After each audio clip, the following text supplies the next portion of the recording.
Good morning, everyone. So, we'll be discussing environment and ecology, right? So, again, same question. How many of you have studied environment and ecology? Okay, fine. ऐसा late क्यों हाथ? अच्छा, अभी याद नहीं है. मुझे लगा अभी याद आया. हाँ, हमने भी पढ़ा है. Fine.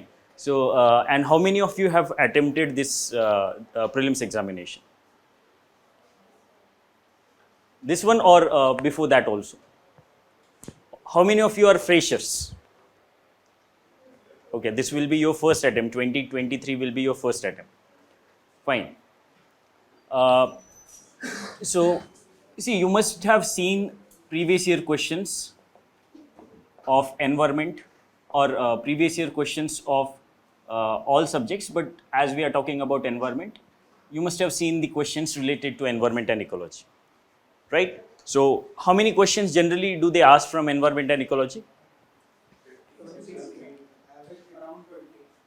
15, around 15 questions they ask, right? Because you must be aware, the CSC exam that you write is also the prelims of forest exam, and that's why often questions, the weightage for environment and ecology is on higher side, right? So, that's why, see, often when we start for the preparation of UPSC, or preparation for the civil service examination, our focus is on some core subjects, right? Core subjects like history, polity, economy, geography.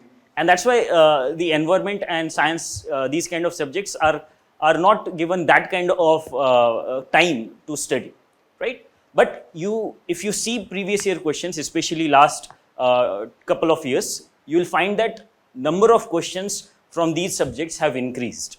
Because post-COVID, we have linked with, we have got associated with the technology, right? And that's why the weightage is increasing. And also we are living in the era of climate change, right? And that's why the environment questions are also increasing. So weightage of these two subjects is more if we consider the weightage in the previous exams, let's say 2013-14. In that particular time, questions were not many from environment and science. But these days, number of questions are increasing, and that's why it is important to focus on these subjects as well. And let me tell you one thing. See, if you invest certain time period for the core subjects, you will be getting some return.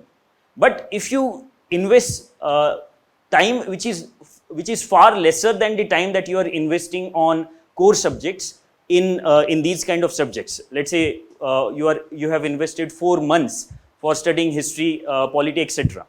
But if you invest, let's say 1.5 months for studying environment, let's say 2 months for studying environment, you'll be getting good returns out of this subject, right? So you have to focus on core subjects, but along with that, these subjects have also become important as far as prelims is concerned. Fine, because the weightage, if we combine these two subjects, environment and science and tech, almost 30 questions are asked from these subjects, right? So 30 questions means 60 marks, and you know that cutoff is last year 2021's cutoff was around 87, right? So you can imagine the importance of these subjects. Fine. So that's why you should invest some amount of time in these subjects, right? Coming back to the subject environment and ecology, have you seen the syllabus? See, the most important thing that you should do before starting any subject is to check what is the syllabus that UPSC has mentioned. So, what is the syllabus? You must have seen, let's say for prelims. What are the topics that they have mentioned in the prelims syllabus? See, initial half hour will be investing on the subject, and then we'll be starting with the topics that we are supposed to discuss. Yes. So, what are the topics that they have mentioned in the syllabus? देखा है? Biodiversity is there, fine. Climate change is there. See, but you should, ecosystem is not mentioned exclusively, but it is a part of some topic that they have mentioned, right? See, you should see syllabus. That is very important step, because see, that will define the boundaries of subject. Syllabus will define the boundaries of subject.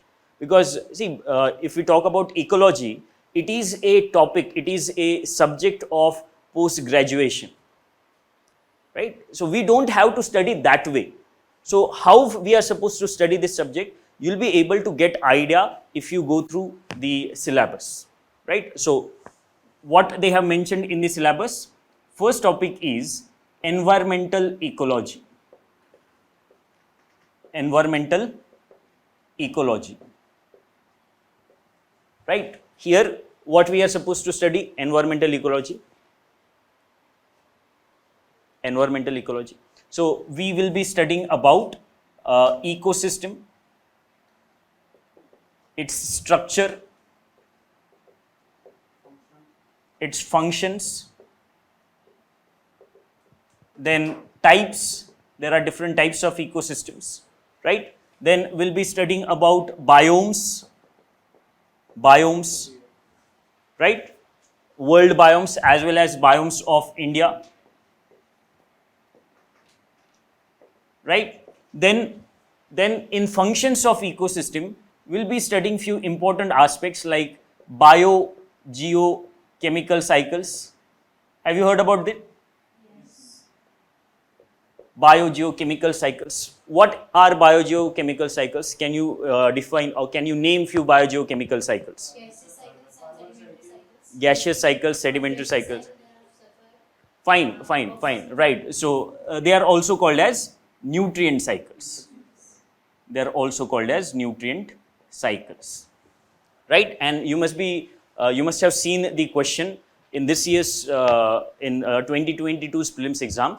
They asked question about the gas released from certain crops, right? Crops, for example, rice and one more. So, they asked about the gas, methane and nitrous oxide is released from which of the following cultivation, right? Crop cultivation. So, answer was rice. So, that kind of idea you will be getting through these nutrient cycles. Fine. Similarly, they asked a question on which of the following crops are related to nitrogen cycle.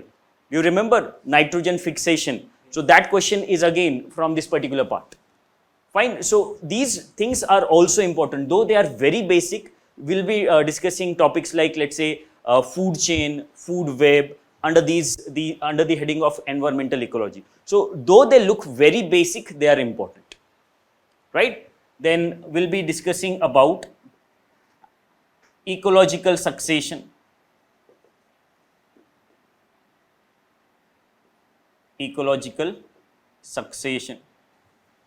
fine, homeostasis. Then we'll be discussing about energy flow, right, where we'll be discussing about the food chain, food web, then ecological pyramids, right? You must have heard about ecological pyramids. Then two very important concepts or terms called as bioaccumulation and bio magnification. So all those basic topics we'll be discussing under the energy flow. Fine. So these are the topics that we'll be discussing here. Also we'll be discussing about various ecosystem services. Various ecosystem services that we receive from the environment, right? Ecosystem services like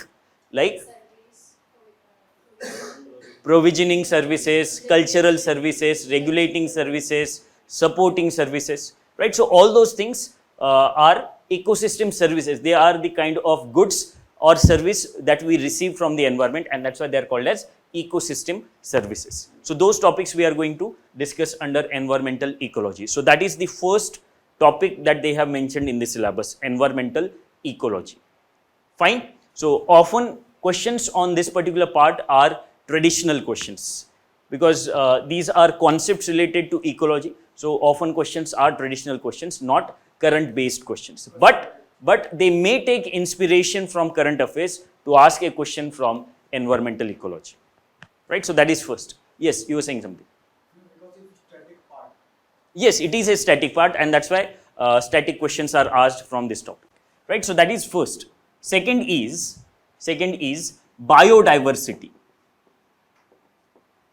Biodiversity. Have they mentioned this term in your syllabus? Biodiversity, right? So what we are going to discuss under biodiversity? Initially, we'll talk about the basics of biodiversity. For example, we'll be discussing the levels of biodiversity. Levels of biodiversity, because often when we hear this term biodiversity, we may correlate this term with only diversity of living beings, but that is not the case. Biodiversity is also about genetic diversity and ecosystem diversity apart from species diversity, right? So that's why levels of biodiversity will be discussing. Then other basic aspects like the importance of biodiversity. What is the importance of biodiversity? What are the threats? What are the threats to biodiversity, right? For example, what are the threats for biodiversity? Habitation loss, deforestation, fine. Climate change is itself a threat to biodiversity. Soil degradation, fine.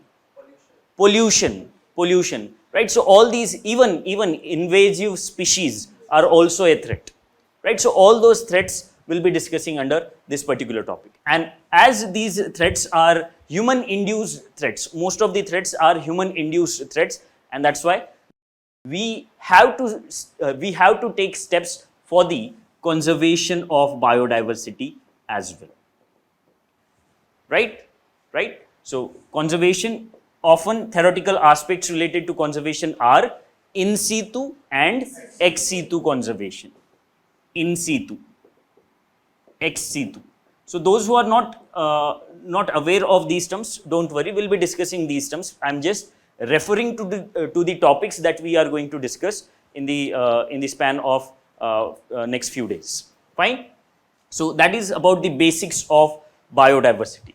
But if you see, questions are also from the current aspects or the conventions related to conservation of biodiversity, right? So these aspects that we have discussed for conservation are theoretical aspects. But apart from these theoretical aspects, there are some practical steps, practical measures taken across the world for biodiversity conservation, and those steps are in the form of conventions. Conventions, right?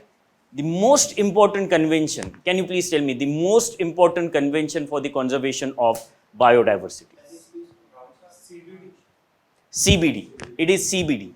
See, that is what we will be trying to segregate in this particular class. You said Paris Climate Deal. See, it is an effort which will help in the conservation of biodiversity. But for the sake of our study, we should study that particular thing under climate change. We are discussing about biodiversity, right? See, I'm not saying that climate change, mitigation of climate change through Paris deal will not help in the conservation of biodiversity. While discussing threats, we have discussed one of the threats is climate change, right? But for the sake of our study, to have a clarity of subject, we are segregating it. Fine? So, conventions. The most important convention or umbrella convention is UNCBD, United Nations Convention on Biological Diversity, right? So, that is the umbrella convention. Under this, we have two important protocols. Can you please tell me? Nagoya Protocol. Nagoya Protocol and yes, Cartagena Protocol. And Cartagena Protocol. We'll be discussing all these things. Just write down these things as of now, right? I'm not explaining these things. I'm just trying to create a picture of this subject for you, right? Then the next convention, there are many. For example, we have CITES, Convention on International Trade in Endangered Species, right? Then we have CMS, Convention on Migratory Species, Convention on Migratory Species. It is also called as Bonn Convention. It is also called as Bonn Convention, and CITES is also called as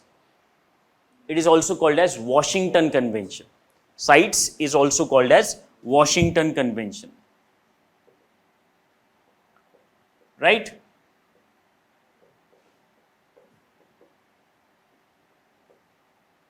Next convention that we'll be discussing, and a question has already been asked many times on that, is Ramsar. Ramsar Convention, also called as Convention on Wetlands. Convention on Wetlands. Then we'll be discussing MAB program. MAB program.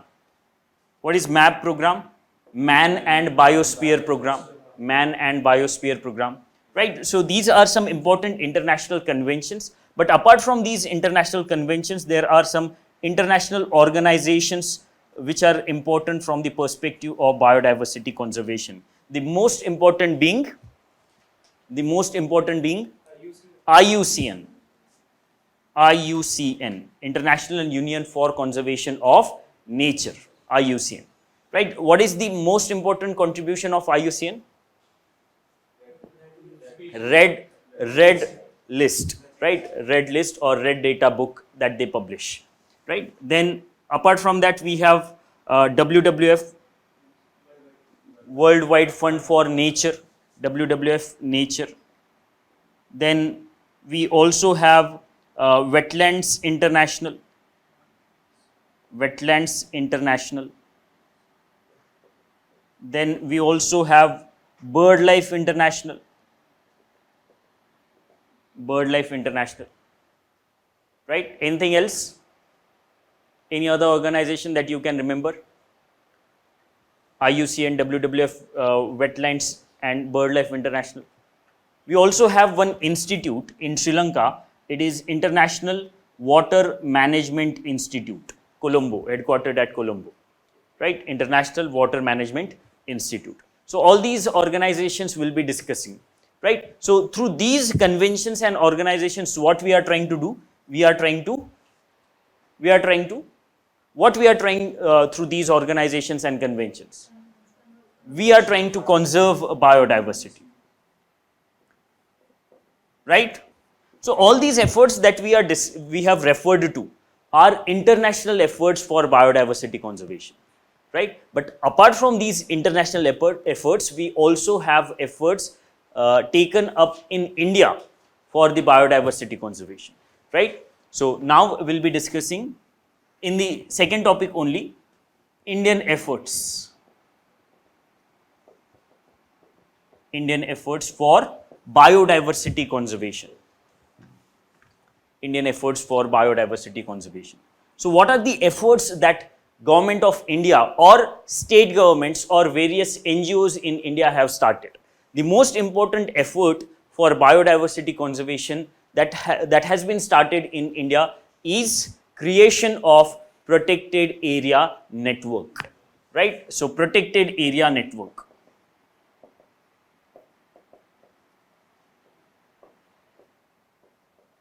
Right? Because you must be aware there are few important protected areas that are created in India, like national park, like national parks, wildlife sanctuaries, bird sanctuaries. Bird sanctuaries are part of wildlife sanctuary only, right? They are part of biosphere reserves, fine. But see, these protected areas like national park, wildlife sanctuaries, conservation reserves, community reserves, right? So they have statutory recognition. They are created under which law?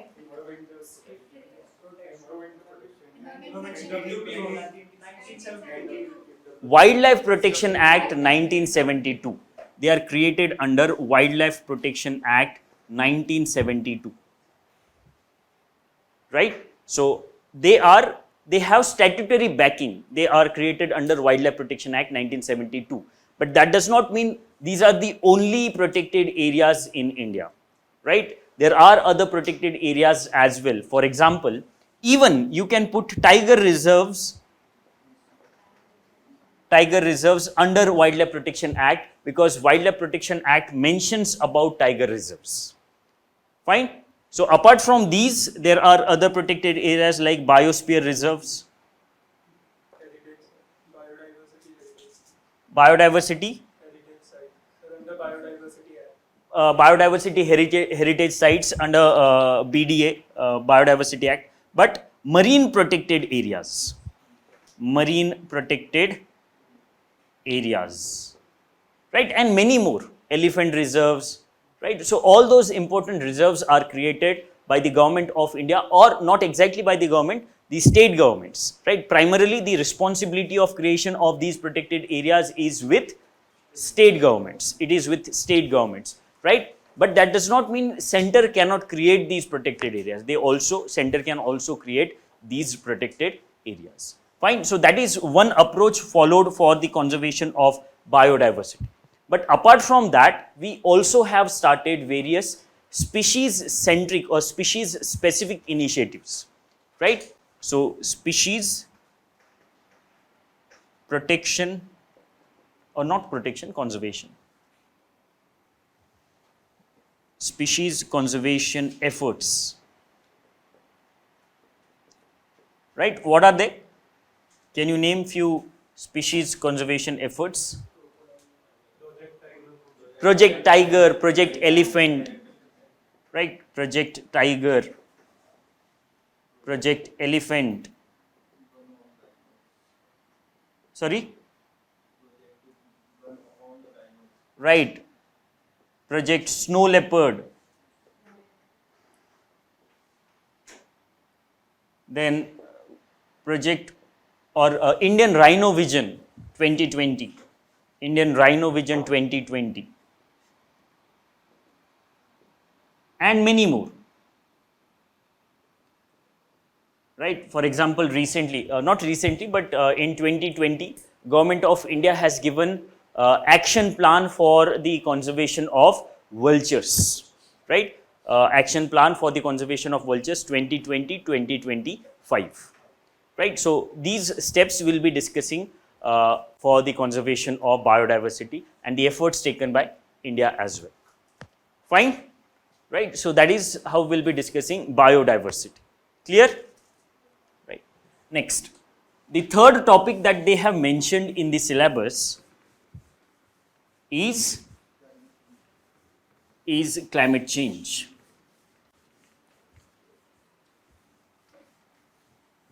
Is there any news related to Wildlife Protection Act these days? Yes. Yes. How many of you read newspaper? Okay. And baki ke? Rely on magazines. No, not regularly.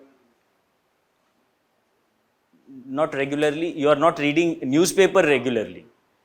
Then I think it will not help, because you will not be able to have a continuity, right, which is very important if you are reading newspaper.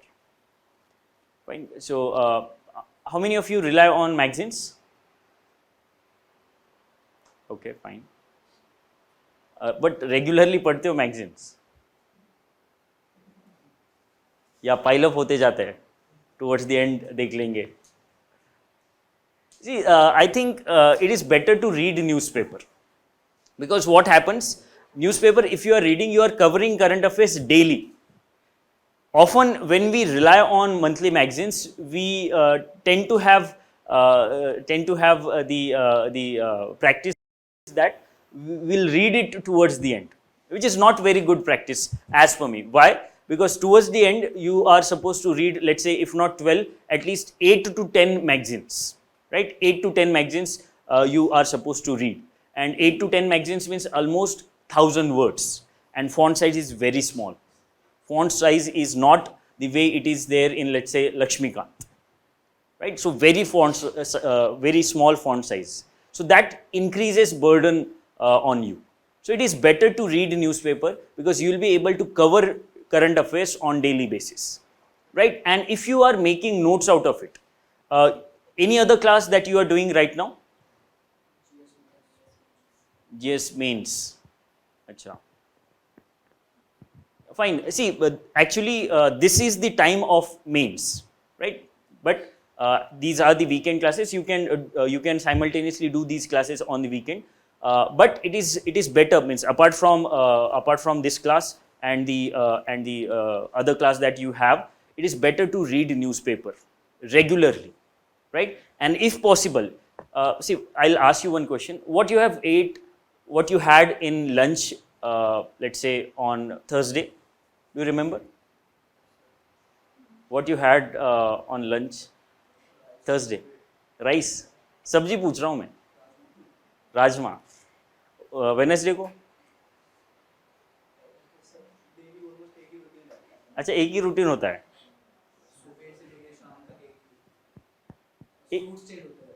का मतलब hostel में रहते हो क्या? अच्छा. See, what point I want to make is that we tend to forget things. And if you are reading newspaper, if you are only reading newspaper, then you might not remember the articles that you have read. So it is a good practice to make notes out of newspaper. If you have read it, let's say in 1.5 hours, I think it will not take more time than 40 to 45 minutes. In 40-45 minutes, you will be able to write it. And that will boost lots of confidence, because simultaneously, apart from the subjects, you are also covering current affairs, right? So it is better to read it, and that's why Wildlife Protection Act. Why I have referred to it, because recently it was the government has started steps to amend that act. Not only Wildlife Protection Act, government is in the process of amending many acts related to environment, right? Even the Environment Protection Act. Forest Conservation Act, they are trying to amend. Fine. So you should follow current affairs, and if possible through newspaper. So should we follow monthly magazine also? Like I'm reading newspaper Indian Express and making notes out of it. I started this from mobile. Okay. See, if you are doing that way, means you are reading newspaper and making notes. Only thing that you are supposed to do through monthly magazine is just go through the index. And if you find any other topic that is mentioned there, only write it down in your notes, right? You should not read it cover to cover then, as you are making notes out of newspaper, right? So that will reduce your burden, and also that will boost confidence that, okay, I am covering magazines also. So making notes from newspaper is taking too much of time.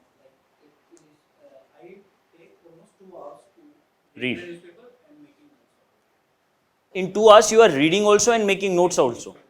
That is fine, I think. That is fine. That time is fine. Means you are not investing too much of time. You said, sir, 40 to 45 minutes.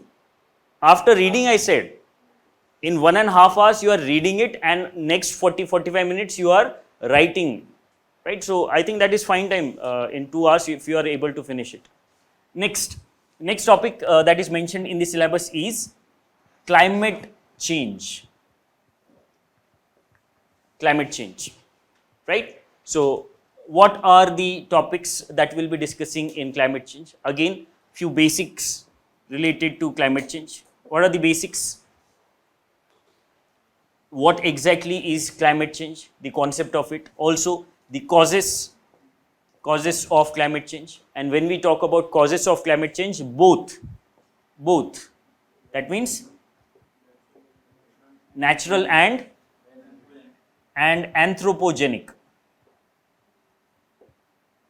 Natural causes and anthropogenic causes of climate change, right? Then we'll also be discussing about the concepts like greenhouse effect. Under that, we'll be discussing about various greenhouse gases, their sources, right? Their sources. What are the sources of, let's say, emission of methane? Right, natural sources of emission of methane, as well as anthropogenic, human-induced sources of emission of methane. Similarly, we'll also be discussing about ozone depletion. Ozone depletion.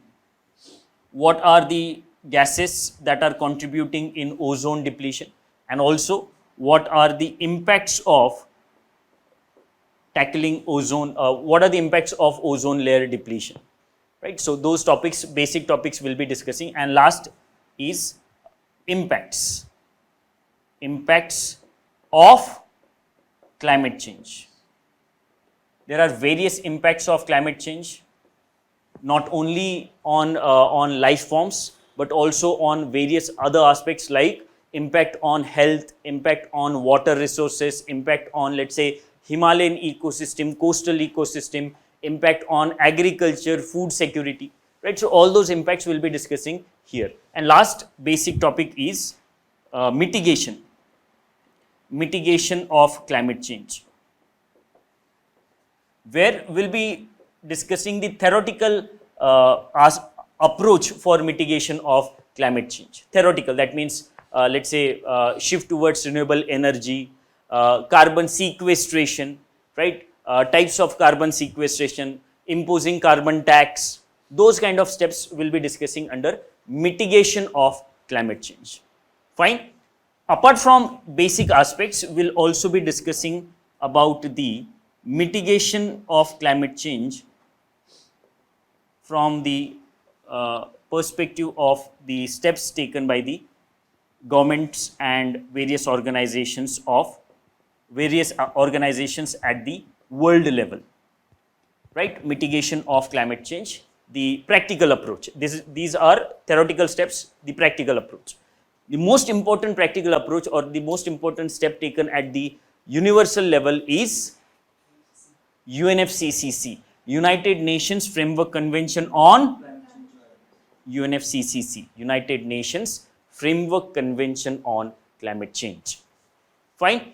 Under UNFCCC, we'll be discussing about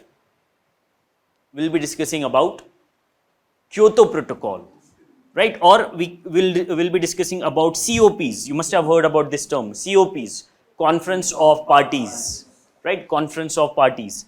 Under Conference of Parties, we'll be highlighting few important Conference of Parties like COP3. What happened in COP3? COP3 held in 1997, it led to Kyoto Protocol. It led to Kyoto Protocol. What is Kyoto Protocol?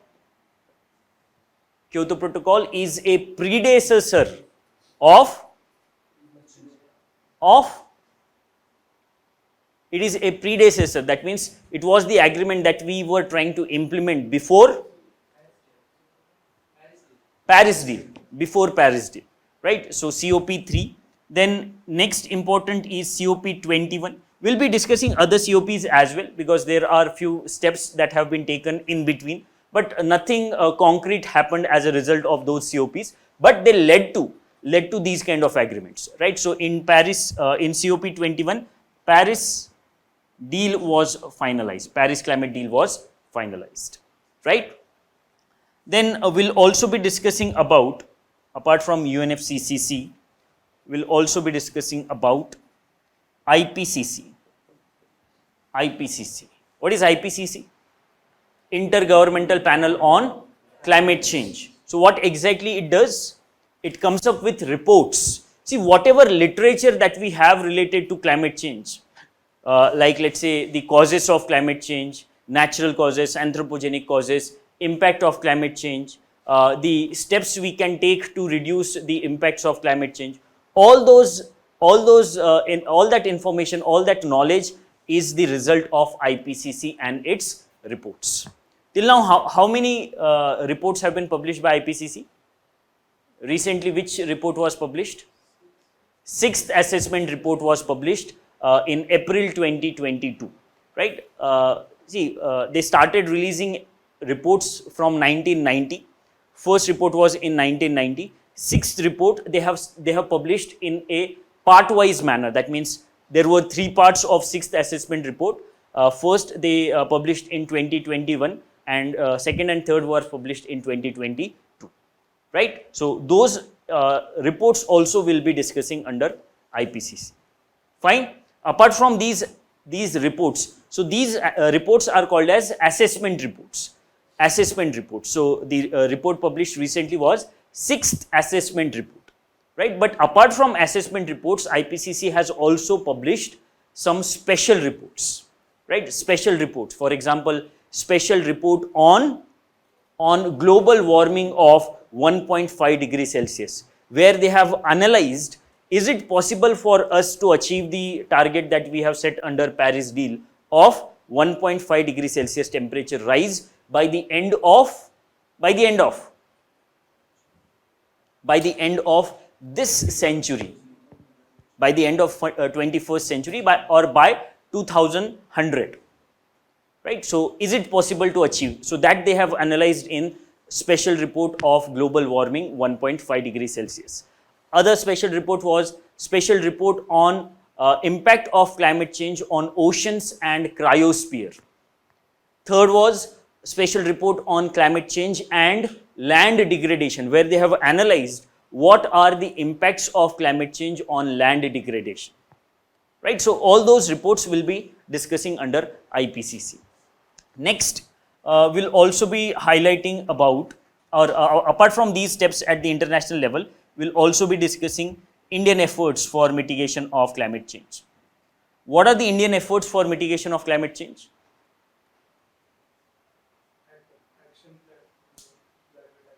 Yes, NAPCC, National Action Plan on Climate Change. National Action Plan on Climate Change. Under NAPCC, there are 8 missions. 8 missions are there. Can you please tell me a few missions?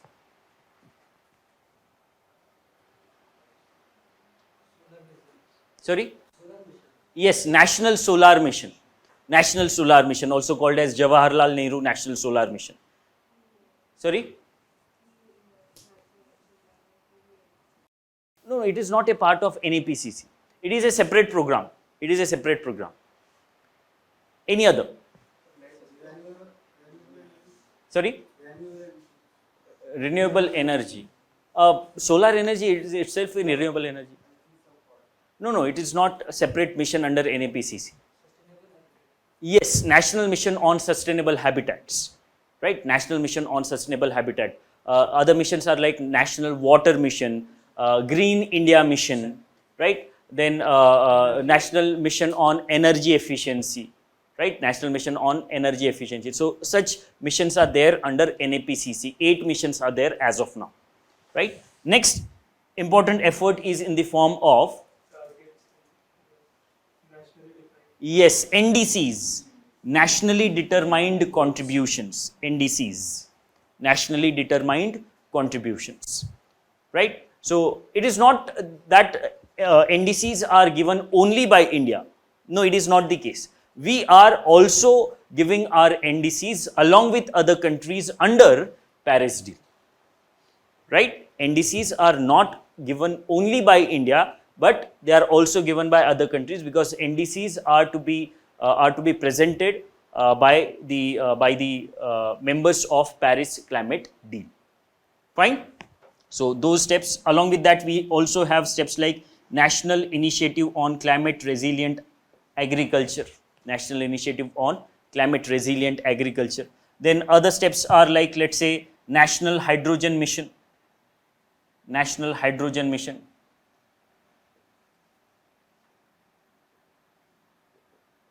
Right? Then we also have the National Biofuel Policy.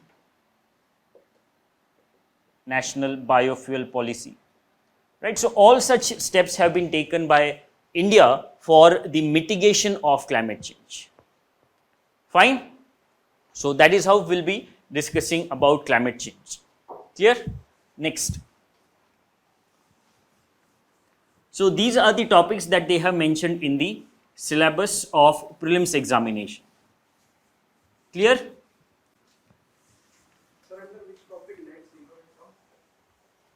Net zero under NDC, right? Under Paris, or to achieve the goal of Paris climate deal, IPCC has said that the global community should achieve net zero emissions by 2050, right? So that kind of achievement is implemented through NDCs, or we are trying to achieve that particular target through NDCs, nationally determined contributions. You must be aware, in 2021 under COP26, the Prime Minister came up with Panchamrit, right? So one of the targets of that Panchamrit is net zero by 2050. 70. Yes. Not binding. Not? Binding. What is not binding? Hmm? So not binding parameters. See, the NDCs, see, they are not binding, and that's name itself suggests nationally determined contributions. They are determined by us based upon our developmental compulsions, our level of, let's say, poverty and poverty alleviation. So, by considering our local development, our local conditions, we have given those kind of targets. And those targets, we are saying to the world community, okay, to achieve Paris deal, we will be trying to achieve net zero by 2070, right? Will it happen or not? That is the different issue. And also, they are not binding because they are the contributions given by the country itself. Fine. So they are not binding, right? So these are the three topics that we'll be discussing. But so these are the topics mentioned in the syllabus. But if you see previous year questions, you will not find that, or you will find that there are questions apart from these topics as well. Have we discussed pollution?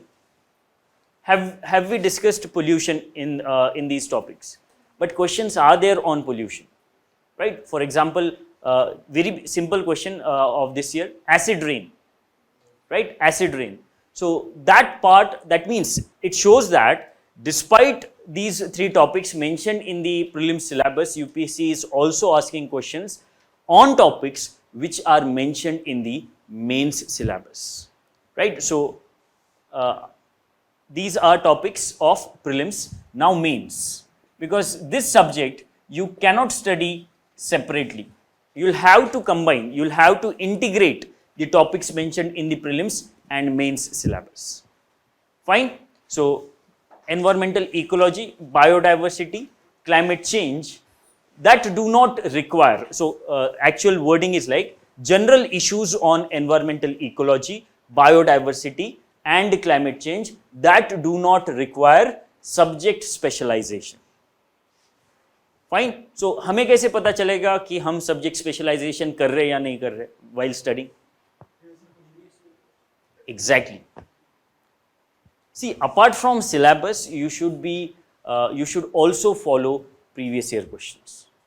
They are like a lighthouse for your journey, right? They will tell you, okay, here is the coast. Fine. So previous year questions are very important. They'll tell you in what way you are supposed to study, right? So to ensure that you are studying it in a general way and it is not a kind of subject specialization, it is important to follow previous year questions. Fine. So wherever possible, I'll be referring to previous year questions asked by UPSC, right? Then main syllabus. So what they have mentioned in the main syllabus? What they have mentioned in the main syllabus? See, you cannot start studying. आज घर जाके पहला काम करना है syllabus देखना, right? You do not have any right to study as of now because you have not studied or you have not seen the syllabus of UPSC, right? So that is very basic step that you should follow before starting, before studying any particular book, right? So you must see syllabus. So first topic mentioned in the main syllabus is conservation. Conservation, right?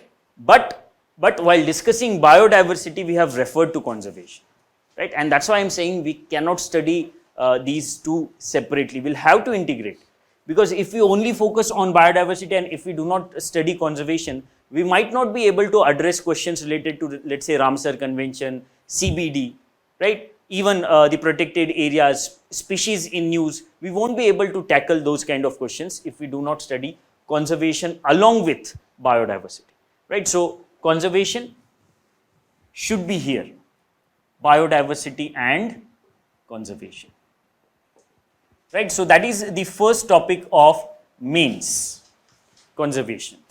Second topic that they have mentioned in the main syllabus is environmental pollution and land degradation. environmental pollution and land degradation.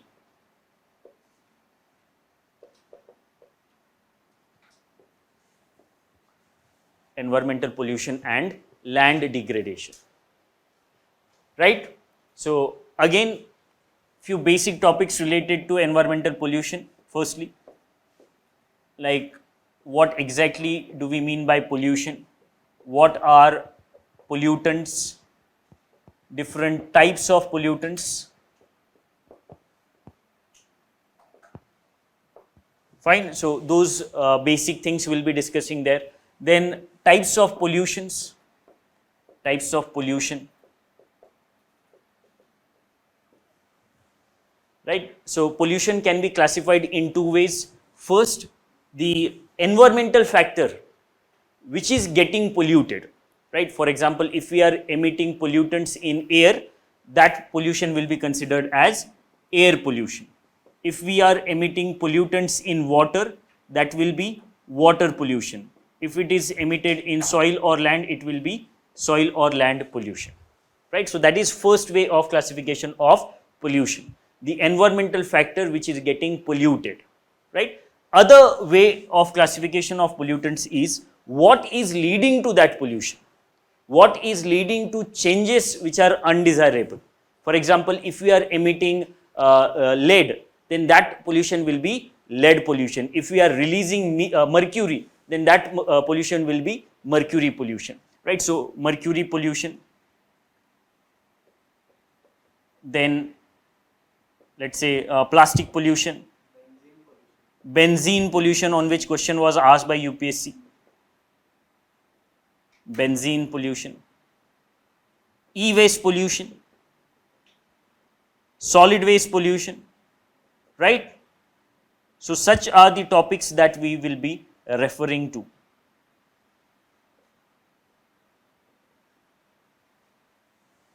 Clear? Fine. So these basic things we'll be discussing, and then what we'll be doing, we'll be taking one pollution at a time, and we will try to find out its causes, its impacts, and how to reduce it. Steps. What are the causes that are leading to air pollution, right?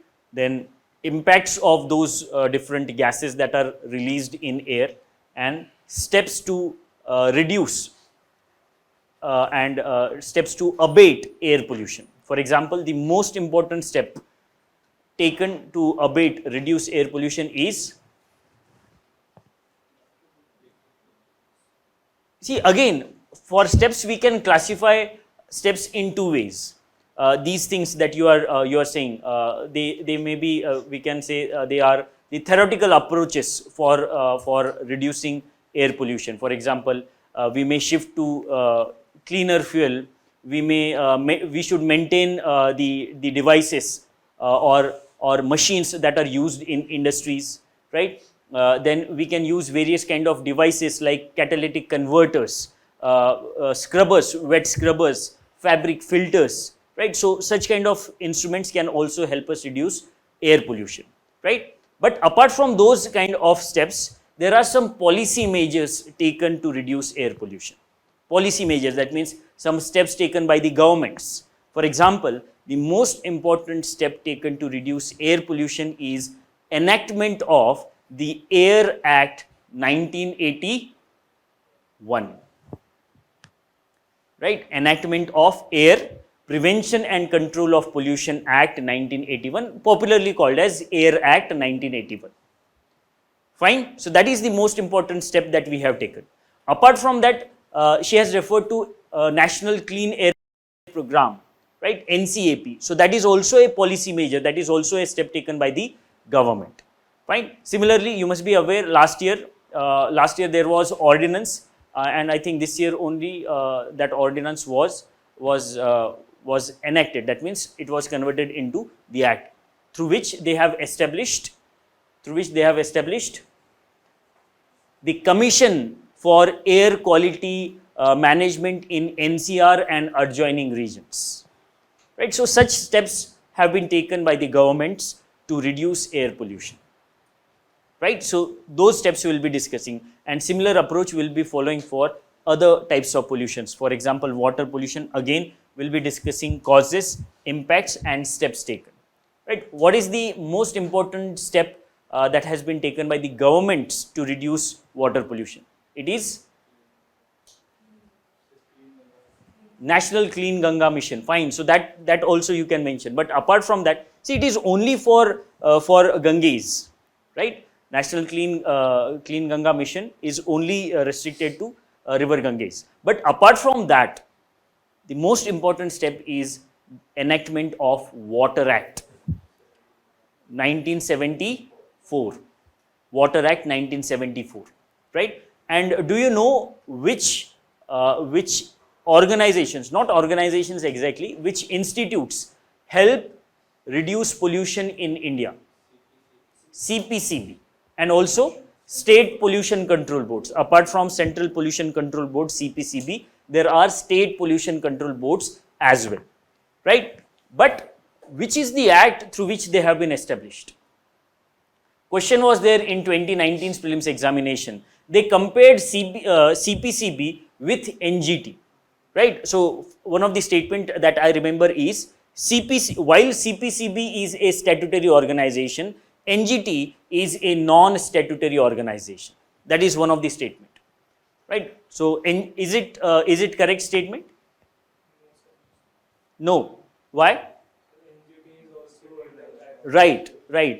Right. So we'll be discussing about NGT later. So CPCB, coming back to CPCB and SPCBs, State Pollution Control Boards, have been established under Water Act 1974, right? So they are also a statutory organizations. Clear? So that is very important point related to pollution control, water pollution control. Fine. Similar steps we will be discussing. Let's say for for most of the pollutions, governments have steps. But for, let's say, benzene pollution, there are no specific steps that have been taken by the government. Similar is the case with, let's say, soil pollution. No specific steps are there, right? The way we have steps for air pollution and water pollution control.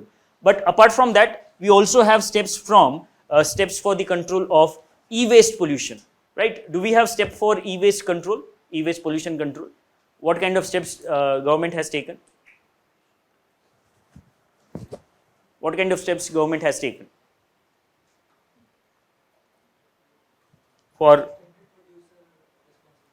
extended producer responsibility, right? That is correct, but that is a step that we have taken, that government has taken under e-waste management rules.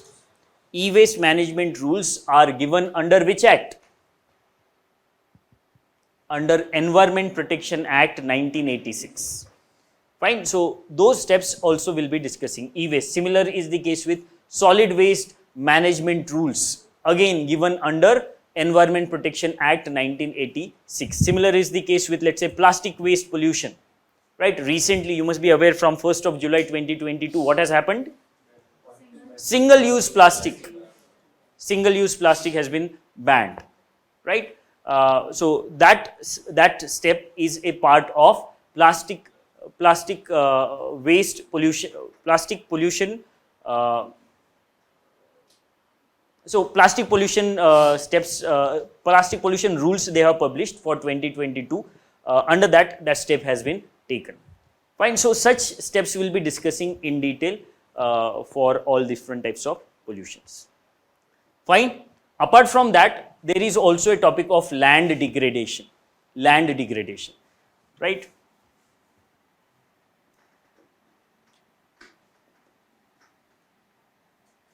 So land degradation, again, what are the causes of land degradation? What are the impacts of land degradation and steps taken for the mitigation, for the reduction of land degradation, where our focus will be on third important convention at the international level, that is UNCCD, United Nations Convention on Combating Desertification. United Nations Convention on Combating Desertification. Fine.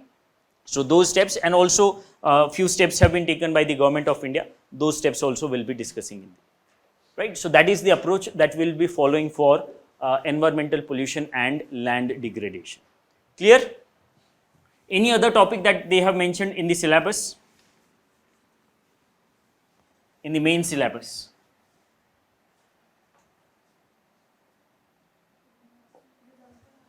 Disaster management is a separate topic itself, and it is not for prelims examination. It is exclusively there for mains examination, right?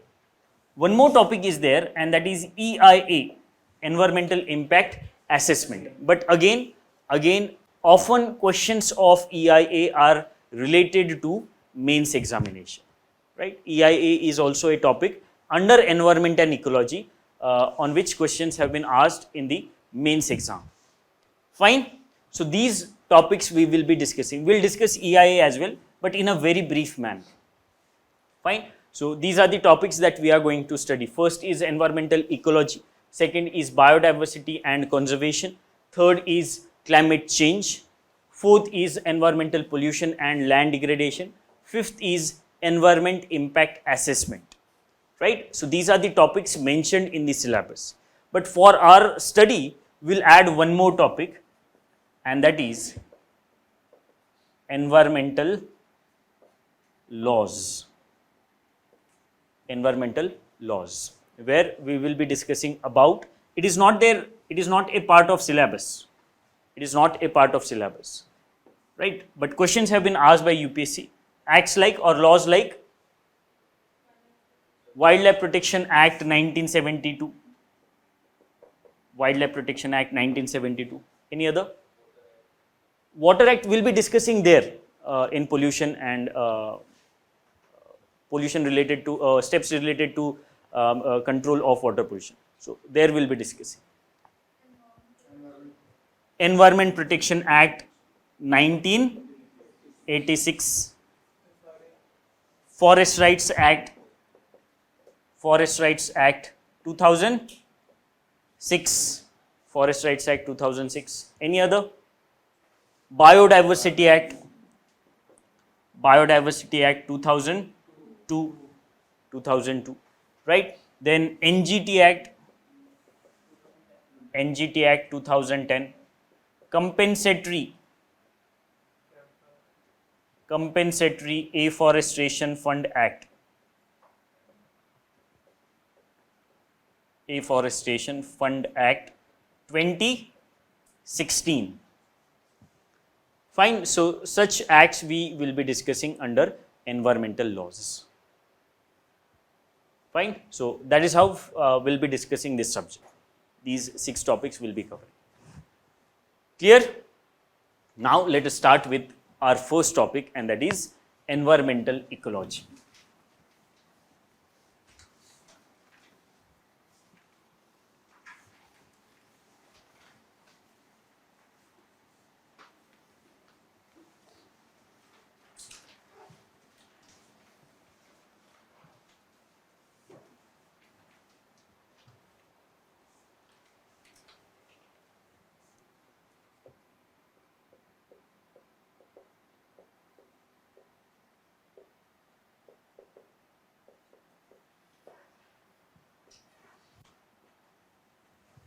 Environmental ecology, right?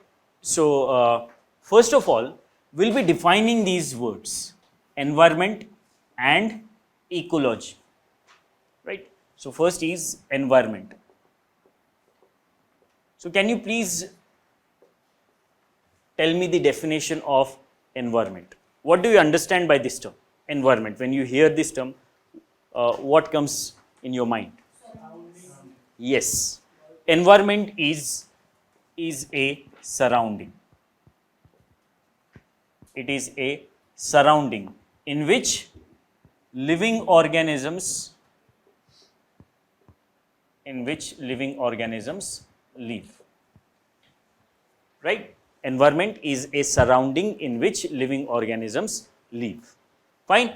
Suppose this is the environment. This is the environment, right? So living organisms are there in this particular environment. Living organisms in the context of ecology are called as biotic components.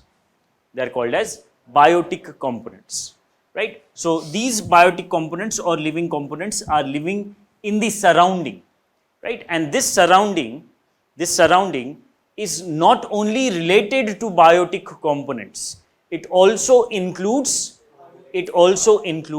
abiotic components. It also includes abiotic components, which are nothing but non-living components of the environment, right? So environment is a surrounding which consists of both biotic and abiotic components living in that particular surrounding. But are they living in isolation? They do not live in isolation. There is constant interaction going on between these two. There is constant interaction going on between biotic and abiotic components. Because of this interaction only, life is possible. Life in the environment is possible because of interaction between biotic and abiotic component. And this interaction is constant interaction. Fine. Along with this, see, interaction is not only amongst biotic and abiotic components. Interaction is also there amongst biotic components themselves. And also, abiotic components are also interacting amongst themselves. Right? So, three kind of interactions exist in the environment. First and the most important, biotic and abiotic interaction, which makes life possible in the environment. Second, interaction between biotic and biotic components of the environment, which we will be discussing separately, because you must have heard about various terms like mutualism, commensalism, amensalism, right? So those terms are related to interaction between biotic and biotic components. That means one biotic component is interacting with another biotic component, right? Then there are interactions between abiotic components as well. But there are no specific terms used for that kind of interaction. Interaction between abiotic components and other abiotic components. Fine. So these three interactions exist in the environment. So environment is a surrounding in which biotic and abiotic components live, and they interact constantly to make life possible in the environment. Fine. So that is environment. Now what is ecology? Second term, ecology. What is ecology? See, logos means study of, right? And eco means biology, right? Bio means life. Bio means life. Logos means study of. So biology is a study of life. So similarly, ecology, eco means home. Eco means, or okios, it is okios and logos, right? So okios or eco means home, right? So it is a study of home of living beings. And what is home of living beings? It is environment only. It is environment only, right? Biosphere is correct, but biosphere, you are talking about one of the levels of study of ecology. We'll be coming to it. Fine. So environment is the surrounding in which living organisms live and interact, and ecology is a scientific study of environment. It is a scientific study of environment. Fine. Now when we say it is a scientific study, this scientific study can be carried out at various levels, right? There are 6 levels at which we can carry out the study of ecology, right? This scientific study of ecology can be carried out at 6 different levels. Those levels are called as levels of ecological organization. Levels of ecological organization. Levels of ecological organization. So these aspects are basic aspects. Many of you might be aware of these things, right? But for the holistic coverage, we'll be discussing these topics as well. Levels of ecological organization. First level is individual or organism, individual or organism. So see what we have defined, how we have defined ecology. Ecology is a scientific study, right? So when we are carrying out that scientific study at the level of individual or organism, our focus will be on one particular individual of a species, right? We are focusing on one individual only. For example, let's say tiger. I'm not saying tigers, tiger, only one tiger, right? Because tiger is individual or organism under a species of tigers, fine? So how this tiger is interacting with its environment, how it is getting its food, how it is carrying out reproduction, those aspects we'll be discussing under the individual or organism level of ecological organization, fine? So that is first level, very basic level. It is not very important from the perspective of our studies, right? So first level is individual or organism. Second is population.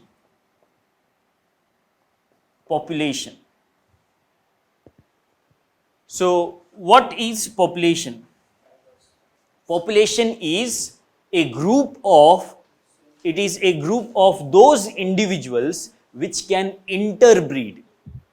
That means they fall under a particular species, right? How we can define species?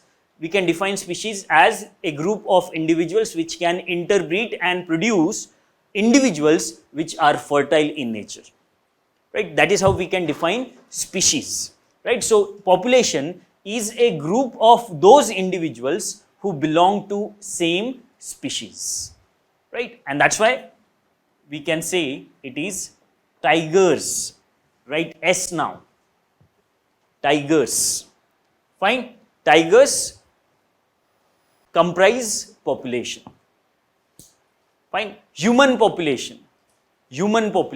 So what is human population? It is a group of human beings, right? Again, so it is a kind of population, or it is a kind of group of individuals which fall under similar category, a similar species category, fine? Next, third level is community, and very important from the perspective of our studies. Why? Because community, what does it comprise? It comprises various species living in a particular area, right? Let's say there is a pond. In that pond, we have, let's say, vegetation. We have various fishes, right? We have, let's say, various microbes. All those different species of vegetation, fishes and microbes, they contribute to community, right? So what is community? Community is a group of species living in a particular habitat or a particular ecosystem, right? Don't write ecosystem, because ecosystem we have not discussed as of now. Living in a particular habitat, fine? So that is community. And now, as we have discussed community as a group of species, can we say that group of species is a living component?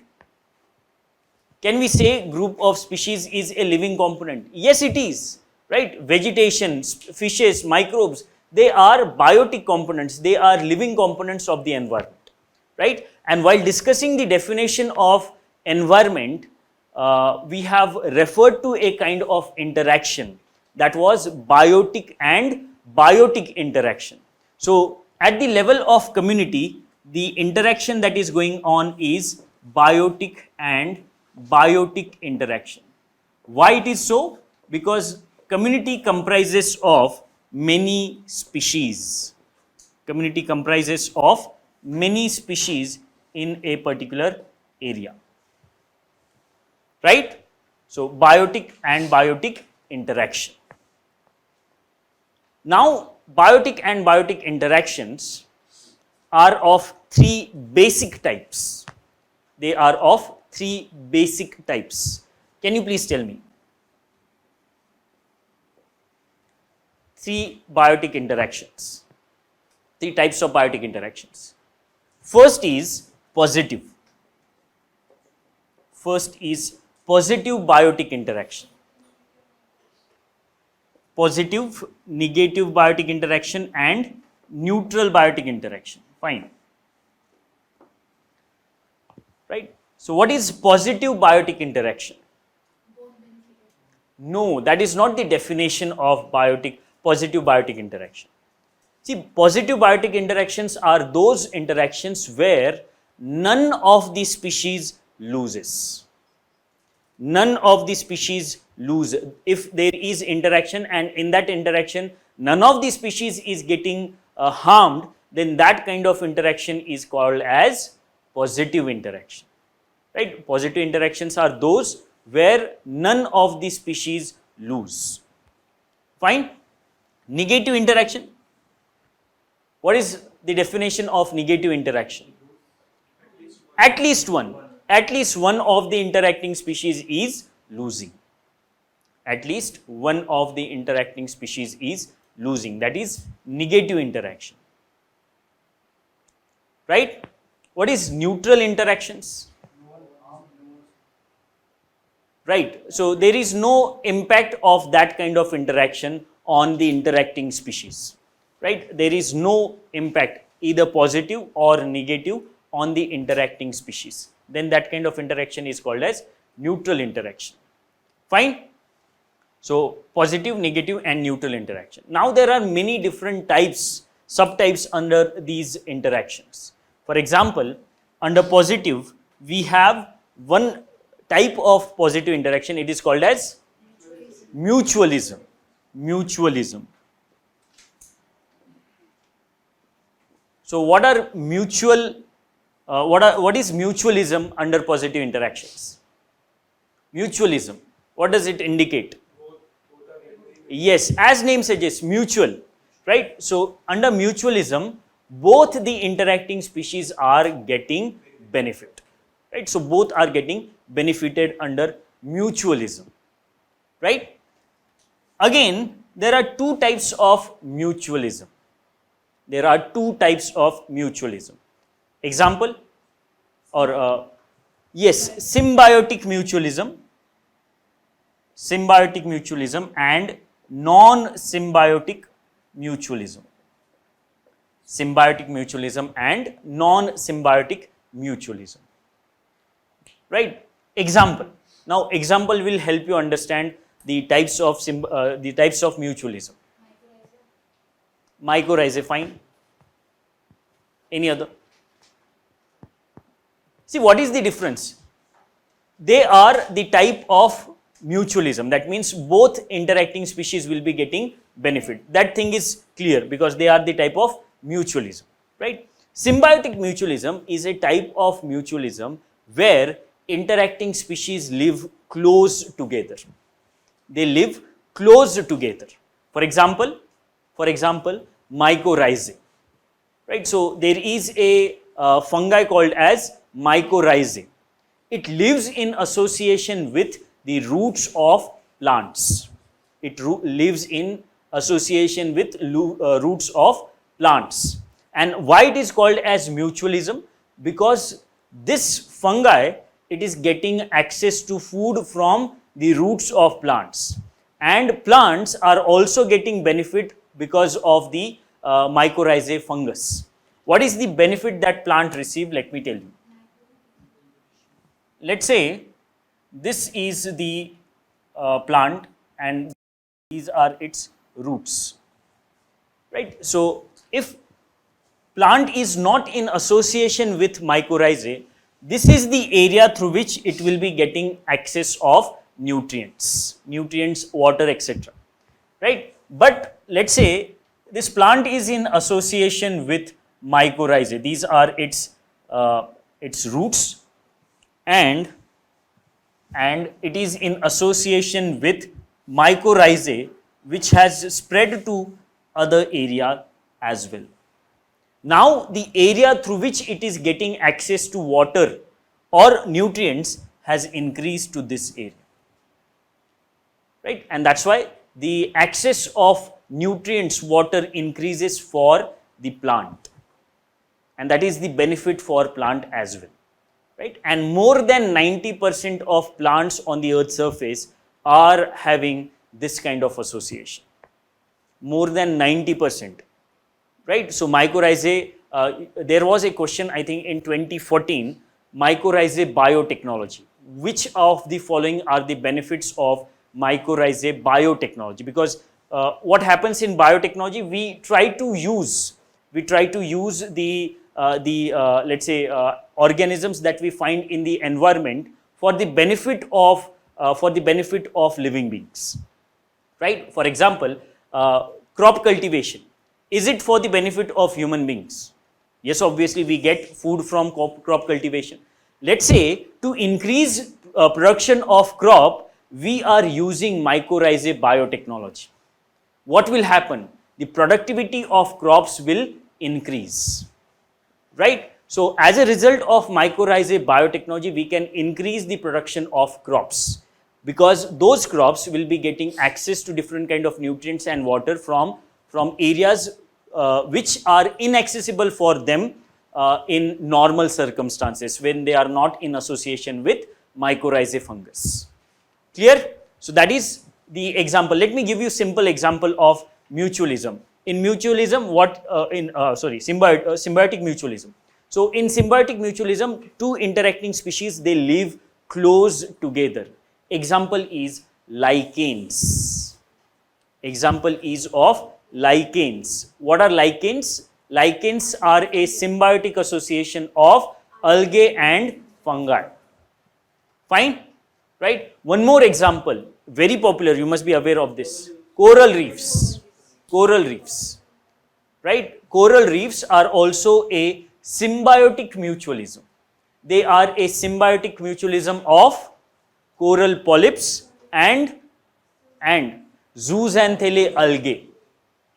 Right? Coral reefs are also a symbiotic association between two coral polyps and zooxanthellae algae.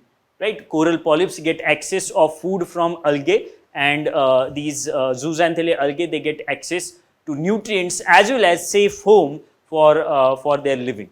Right? So that is also a symbiotic mutualism. Right? Often when these organisms which are interacting symbiotically, which are living close together, if they live apart from each other, their chances to survive decrease. Their chances to survive decrease if they are living away from each other. For example, let's say coral reefs and coral polyps and zooxanthellae algae. If they live apart, it would be difficult for them to survive in their habitat. Fine. So with symbiotic mutualism, the chance of survival increases. Right? So that is symbiotic mutualism. Next is non-symbiotic mutualism. That means those interacting species are getting benefited, but they do not live close together. Example, pollinators and flowering plants. Pollinators and flowering plant. They get benefited because of their interaction, but it is not needed that they should live together always, right? If they are living apart from each other, that also ensures that pollination is carried out, and also the pollinators are receiving food. Fine. So that is symbiotic and non-symbiotic mutualism. Other type of positive interaction is.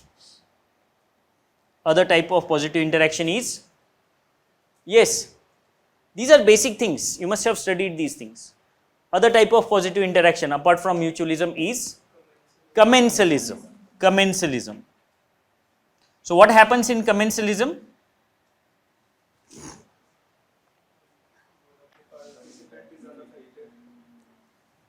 one of the participants is unaffected. Fine. See how we have defined positive interaction. Positive interaction is that interaction where none of the species loses, right? So that is the definition of positive interaction. Commensalism is a type of positive interaction where one interacting species get benefit and other remains unaffected. One gets benefit and other remains unaffected, right? So it is positive and zero, unaffected, positive and zero. Example, you must have seen small fishes living or traveling in association with a large fish, right? So those fishes, they get the access of food which is left over from the large fish, right? In this interaction, the large fish is not affected because of that kind of interaction. That's why it is zero for it, and small fishes are getting benefited because they are getting access to food material, right? So that is commensalism. Next is negative interaction. Fine. So these are the two types of positive interaction. Negative interaction. How we have defined negative interaction? It is an interaction where at least one of the interacting species is losing. At least one loses. So types of negative interactions are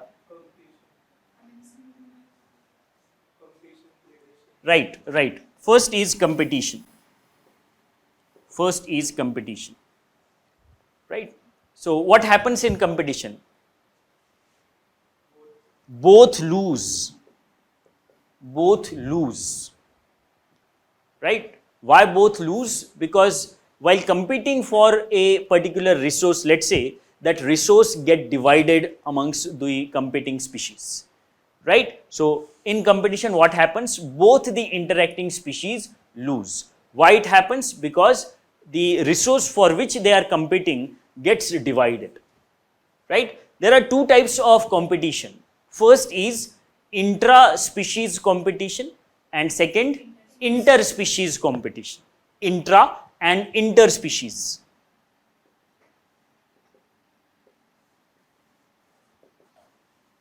What is intra? What are intra-district competitions? Right. That means intra-district competition, let's say, are the competitions which are played between the teams which exist in that particular district, right? Inter-district means there will be a team of a district and it will compete with the team of another district, right? So intra-species competition is a kind of competition amongst individuals belonging to same species. It is amongst individuals of same species, right? For example, tigers, one tiger is competing with other tiger, right? So that is intra-species. Interspecies means right, one individual of a certain species is competing with another individual of another species, like let's say tiger and lion are competing. So out of these two, can you please tell me which one will be more intense?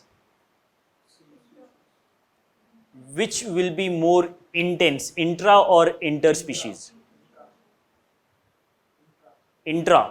Intra-species. Why? So because food chain for a particular species, like food, like we have food web, it will be interspecies, like one species can go for other ocean, but like if we have competition in intra-species, the same like tiger will go for only one particular. Fine. Yes. Why inter? Yes.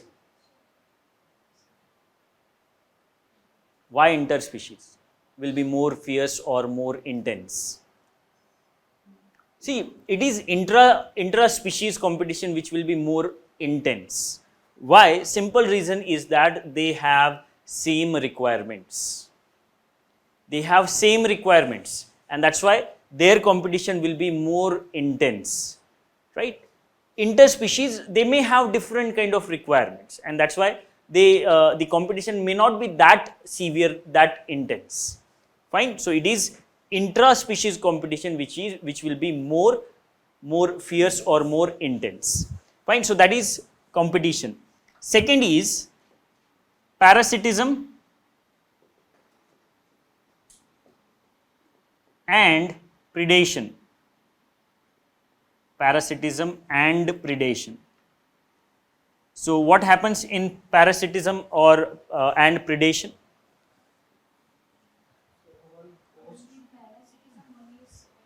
Right, one is getting benefited and other is losing on something. Other is losing on something. Right. For example, in parasitism, loss is of bodily fluids. Loss is of bodily fluids. Example, teak living on the body of, let's say, dog.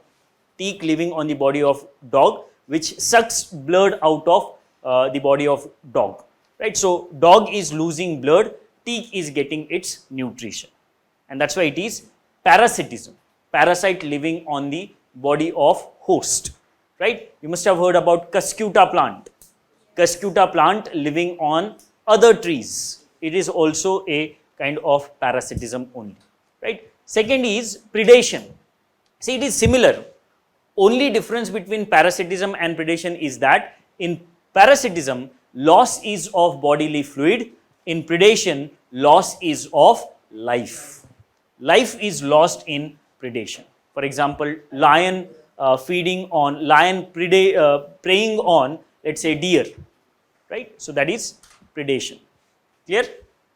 Third and the most important type of negative interaction is commensalism. It is commensalism.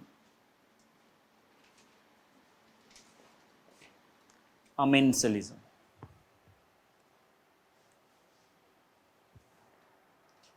So, what is commensalism? What happens in commensalism? Yes, one is losing and other remains unaffected. One species is losing and other species remains unaffected. Can you give me any example of it? In 2016 mains exam, UPSC asked one question. It was, what is allelopathy? What is allelopathy? Right? So, have you heard about this? Allelopathy. सुना है, याद नहीं. आज के paper में था. Okay. हाँ, right, there was a question. Right, so commensalism is a kind of interaction where one species loses, another remains unaffected. Let me give you firstly simple example, then I'll come to allelopathy. For example, we have a large tree, and under that large tree, a small tree is small, let's say, bush is growing. Right, so here large tree will be unaffected by that bush, but that bush will be affected because of the large tree, because it will not, let's say, get the access of sunlight. Right, so that way it is negatively affected. Small bush will be negatively affected, large tree will be unaffected because of this interaction. That is commensalism. Right, allelopathy. Allelopathy is one of the examples under commensalism. What happens under allelopathy? See, there are some plants which are secreting certain kind of chemical naturally. They secrete chemicals naturally as a part of their life process. They secrete such chemicals. For example, black walnut. Black walnut, it secretes chemicals. Right? So that is a natural process for black walnut. That means it is not affected by it. But the plants which are growing in and around black walnut will be negatively affected because of that chemical secreted by black walnut. So the secretion of chemicals by certain plants which are acting as a kind of toxic material for the plants in the vicinity is called as allelopathy. Right? What is allelopathy? It is a process through which chemicals are secreted as a part of natural process by certain plants, but those chemicals are toxic for other plants in the vicinity. That is allelopathy. Fine. So again, it is an example of commensalism. Clear? Right? And next is neutral interaction. See, there are no types as such of neutral interaction, but in nature, if you are asked which of the following is the most widespread or most prevalent form of biotic interaction, it is neutral biotic interaction. Neutral biotic interactions are most prevalent, most widespread forms of biotic interaction. Why we are not able to see them? Because there is no impact of it, either positive or negative. And that's why we are not able to cite the examples of it. But for example, let's say this is the plant, and on the canopy of the plant, birds are living, and in the bark of the plant, let's say squirrel is living, right? So they are sharing their habitat.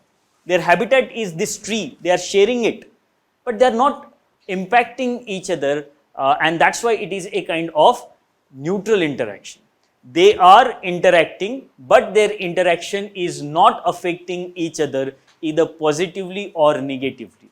And that's why it is a neutral kind of interaction, most widespread kind of interaction. Fine? Clear? So that is about the community level of ecological organization, where we have studied, we have discussed biotic interactions as well. So what is community level of ecological organization? At the level of community, we study various species living in a particular habitat. Fine? Next is,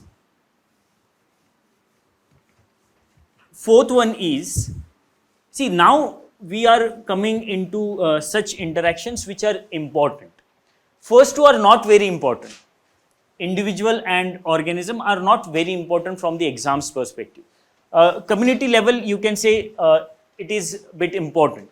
Now, fourth level and the fifth level are most important, and that's why I am just going to refer those interactions here. We will be discussing them separately as next topics, right? So next level is ecosystem, right? So here at the level of community, what we have considered various levels, various species living in a particular habitat.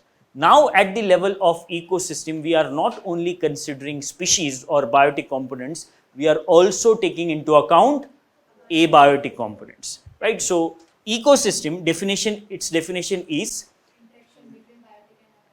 right, it is a kind of system established in the environment as a result of interaction between biotic and abiotic components. Let me give you an example of ecosystem. So when you visit, let's say, a crop field, there you will find that there are crops, there are, let's say, various kinds of insects which are feeding on those crops, right? Then there may be larger predators, like, let's say, rats, which are feeding on those insects, right? Apart from that, sometimes there may be other large predators like snakes, which are feeding again on rats, right? So there is a transfer of energy. There is a transfer of energy from, let's say, crops to insects, from insects to rats, from rats to snakes, right? Even these crops, they are getting their energy, they are able to get the raw material for their photosynthesis from sunlight, from the environment, let's say in the form of nutrients as well as water, right? So there is a proper system. Crops are accessing sunlight, they are getting nutrients and water as well as gases from the atmosphere, and through that they are preparing their own food. That prepared food is used for their own activity, and also it is passed on to insects, then to rats, then to snakes. So there is a kind of system, it is not haphazard. There is a proper system for the flow of nutrients from crops to insects to rats to snake.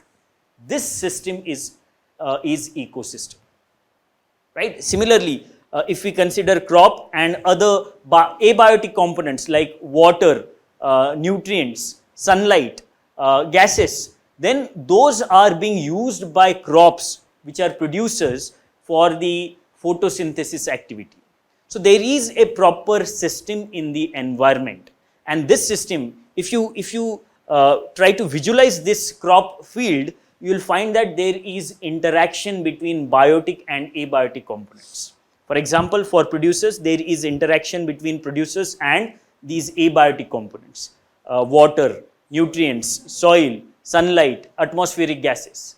These are abiotic components, and their interaction is allowing crop to produce food through the process of photosynthesis.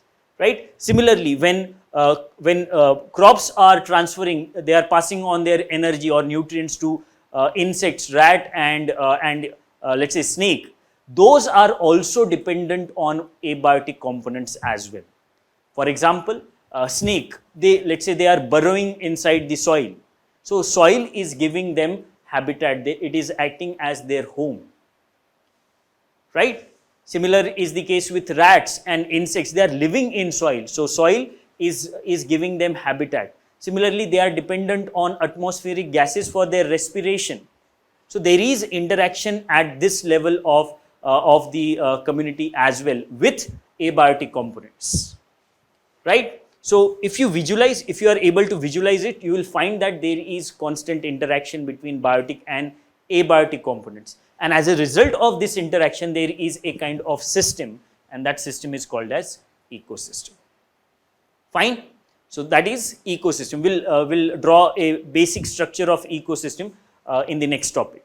Right? Next is biomes, the most important level of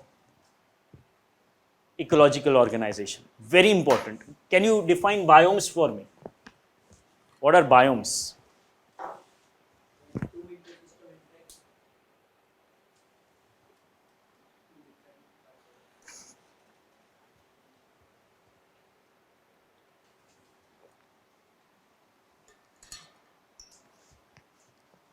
What are biomes?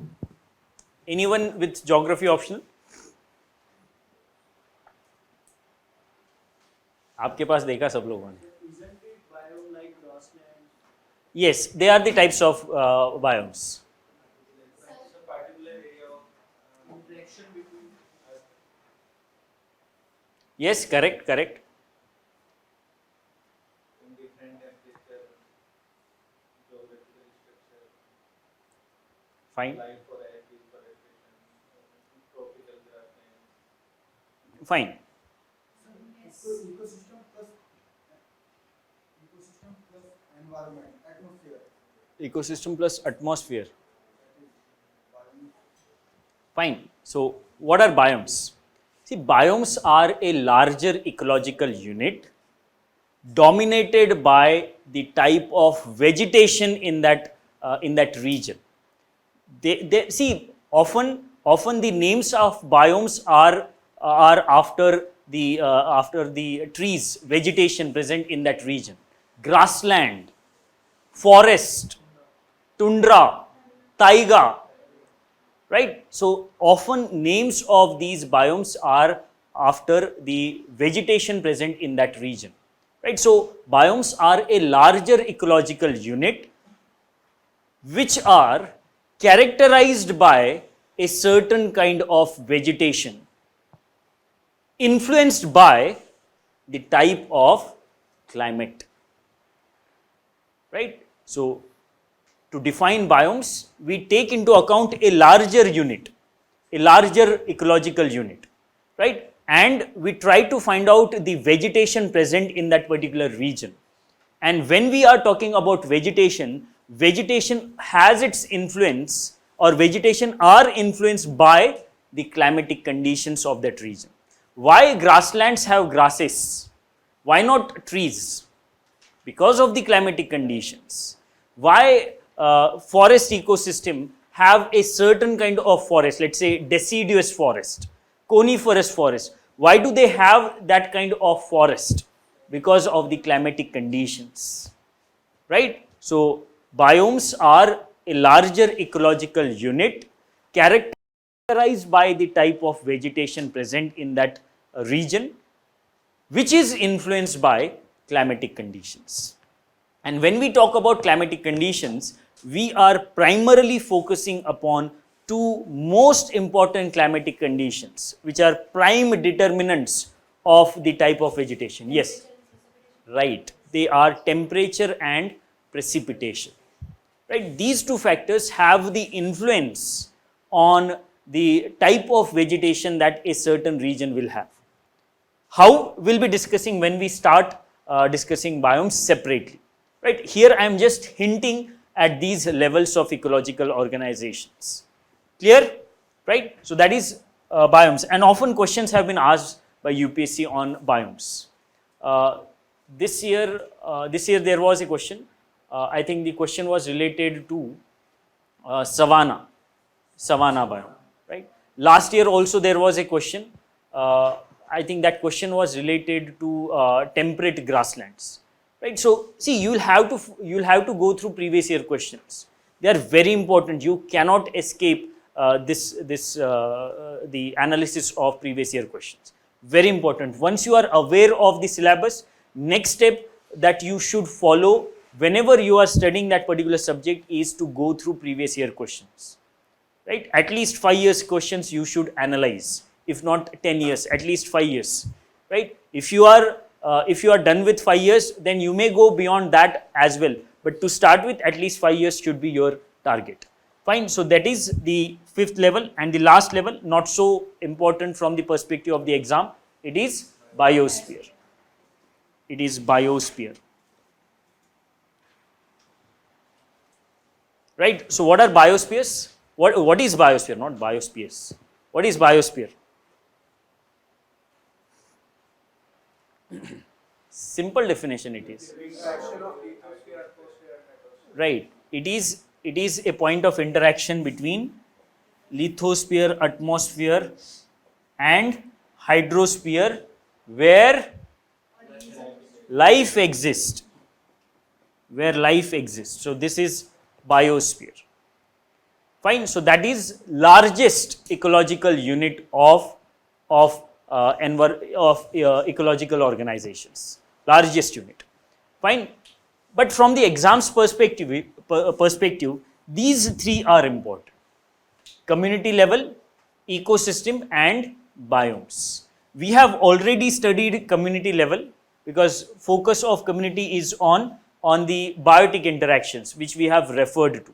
Now we'll be discussing about ecosystem and biomes separately, starting with ecosystem first. So for the fourth level of ecological organization we'll be studying now, and that is ecosystem level.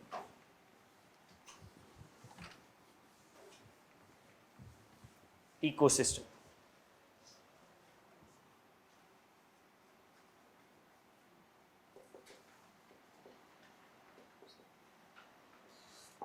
Firstly, we'll discuss its structure, and then we'll come to functions of ecosystems. Right? So very basic structure that we have discussed while discussing the crop ecosystem. Right? So suppose these are producers. They'll be getting access of sunlight, then other abiotic components,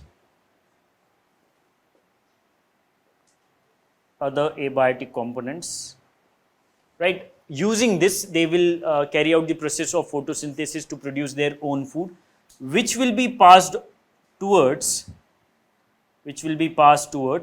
consumers,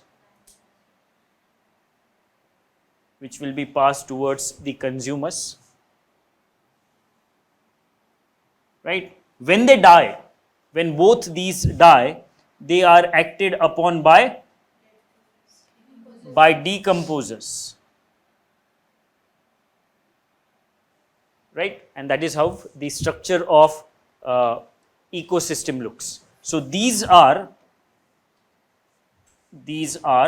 biotic components of an ecosystem, and these are abiotic components of an ecosystem. right? So any ecosystem will look like this. Any ecosystem will be like this only. So this is the general structure of ecosystem, where we have biotic components and abiotic components, and those components are interacting amongst each other. Fine. So that is the structure. Now there are various components under producers.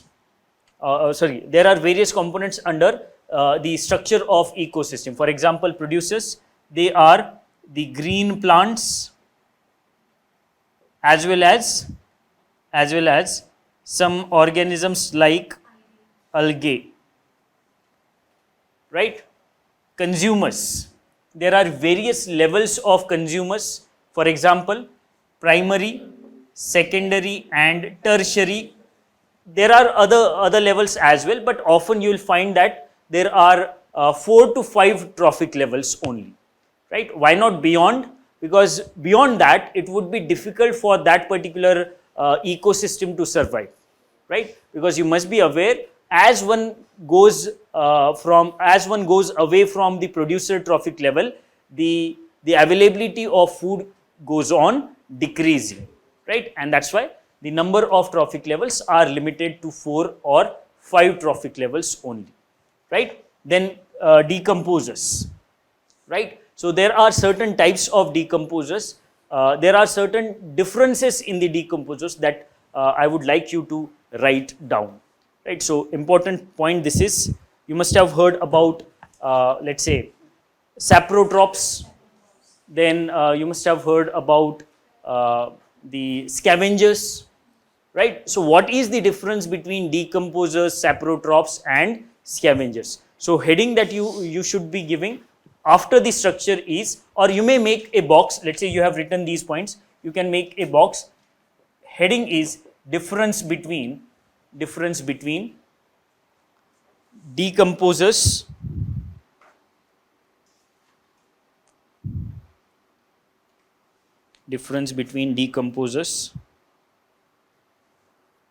Saprotrophs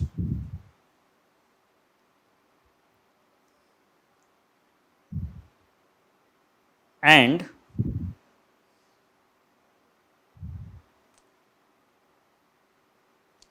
scavengers.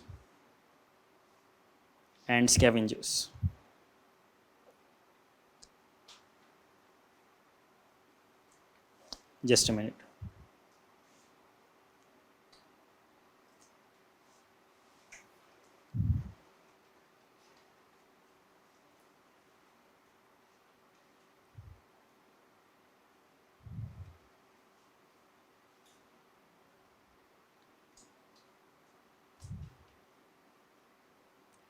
Yes.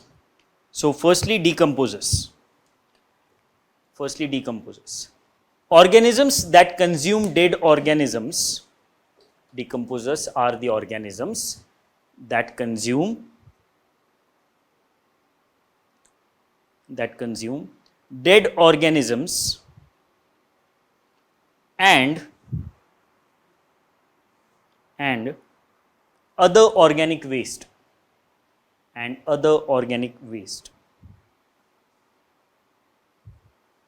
Next point, for decomposers only, they recycle material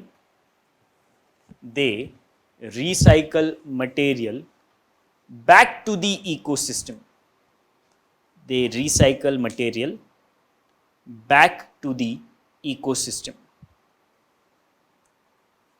Right? So decomposers is a larger term, right? Next, detrivores. What are detrivores? A type of decomposers. Under detrivores, a type of decomposers that feed on dead plants and animals.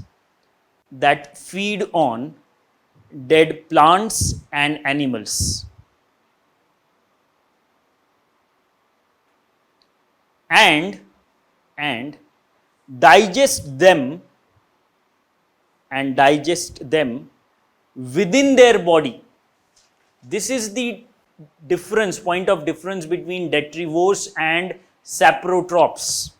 Detrivores, they take decomposing matter, or they take decaying matter in their body, they process it, they carry out the digestion of that decaying matter inside their body, and thereby they release their excretory matter, which is the simple form of the dead decaying matter. Right? So this is the most important word. Underline this word: within their body. Within their body. And continuation, and shed them in simple forms. Shed them in simple forms. Right? Example.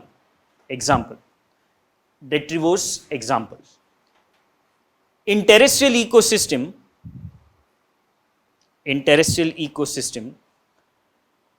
what are terrestrial ecosystems? Land ecosystem. Earthworms, millipeds, millipeds, millipeds, wood lice, lice, dung beetle, are detrivores. Next example.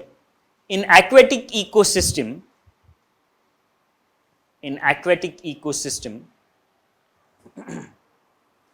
bottom feeders like sea cucumber, catfish, crab are detrivores.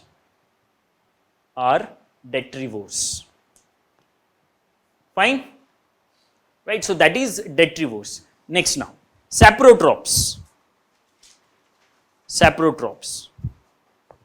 Are the heterotrophs. That secret digestive enzymes.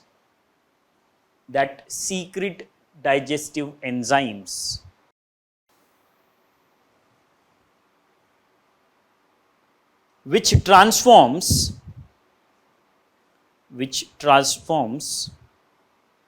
proteins into amino acids.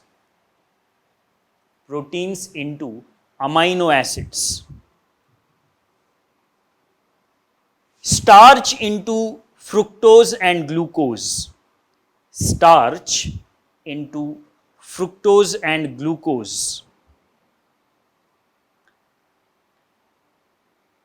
Comma, lipids into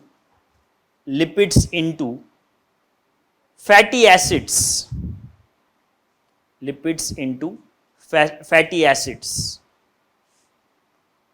Right? So what is happening in saprotrophs? They are not taking the waste material, they are not taking the decaying material inside their body. It is there in the environment, they are just secreting certain substances, certain chemicals on those decaying matter, and thereby that decaying matter is reduced to simpler forms. Right? So that is the difference between the saprotrophs and detrivores. Detrivores, they take inside the decaying material, and thereby they process it by digestive process and convert it into simpler forms. But saprotrophs are not taking it inside their body, and that's why they are called as heterotrophs. Right? That's why they are called as heterotrophs. They are not decomposers. They are heterotrophs who are deriving their food or who are deriving their nutrition by secretion of certain chemicals on dead decaying matter which are present in the environment. Clear? Next point for saprotrophs only. Example: fungi.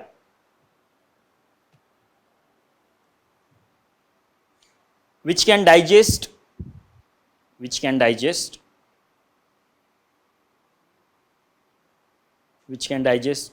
enzymes of xylem tissue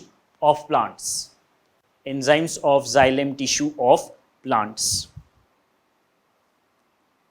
Second example, Bacteria,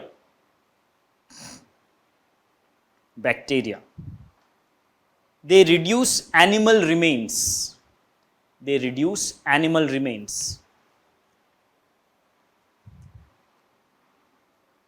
And in aquatic ecosystem,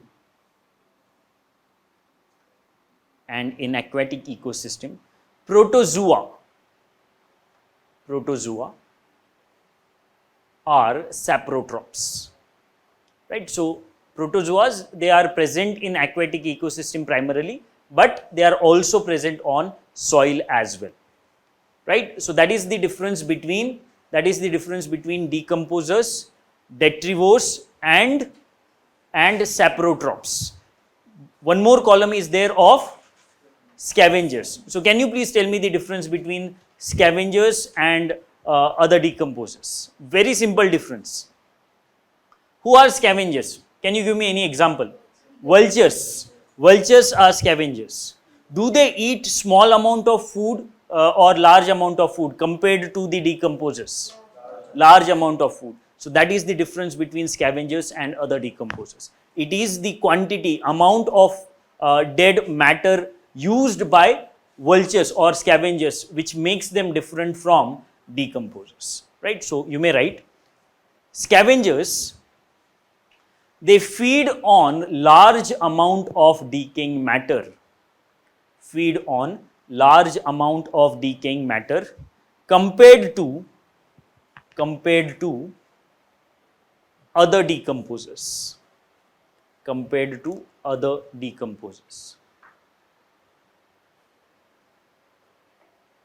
Example, vultures.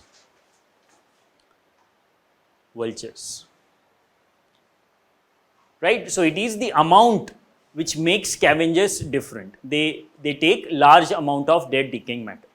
Fine? Clear? So that is about the biotic components, producers, decomposers and producers, consumers and decomposers.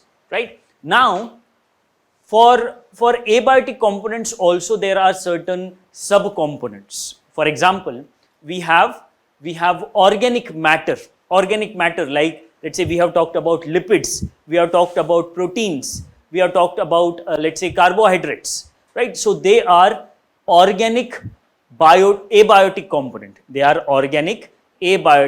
component. Right? Second, atmospheric abiotic components. What are atmospheric abiotic components? Right? Not soil, air, gases, right? Even you can put sunlight here, right? So they are atmospheric abiotic components, right? There are physical abiotic components as well, where we can put, let's say, soil, water, nutrients coming from soil. They are physical abiotic components. Fine. So for abiotic components also we can differentiate these abiotic components into three different types. First, organic abiotic components, which includes proteins, fats and carbohydrates, proteins, lipids or carbohydrates. Then we can categorize them in atmospheric abiotic components, where we have various kinds of gases. Then third is physical abiotic components, where we have soil, water, nutrients coming from soil. Right? So that is how we can categorize these different components which make up the structure of ecosystem. Right? But this is only for understanding purpose, because often questions are not asked in the exam on the structure of ecosystem. But the next topic that we are discussing for ecosystem is functions, and that is very important, because on functions number of questions have been asked by UPSC. So next is functions under ecosystem.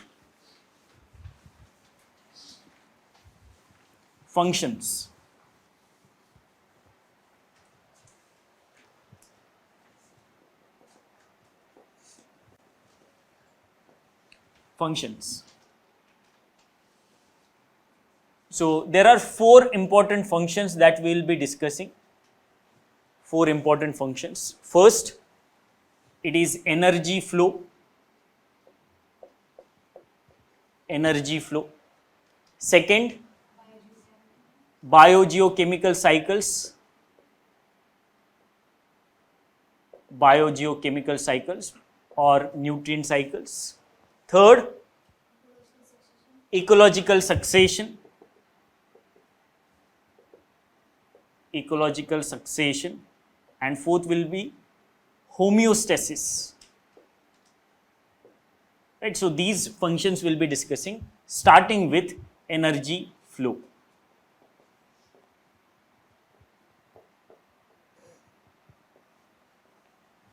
Starting with energy flow.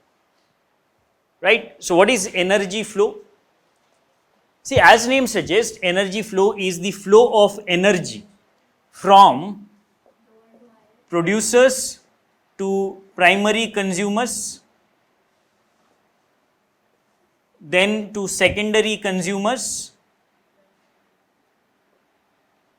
and then let's say to tertiary consumers.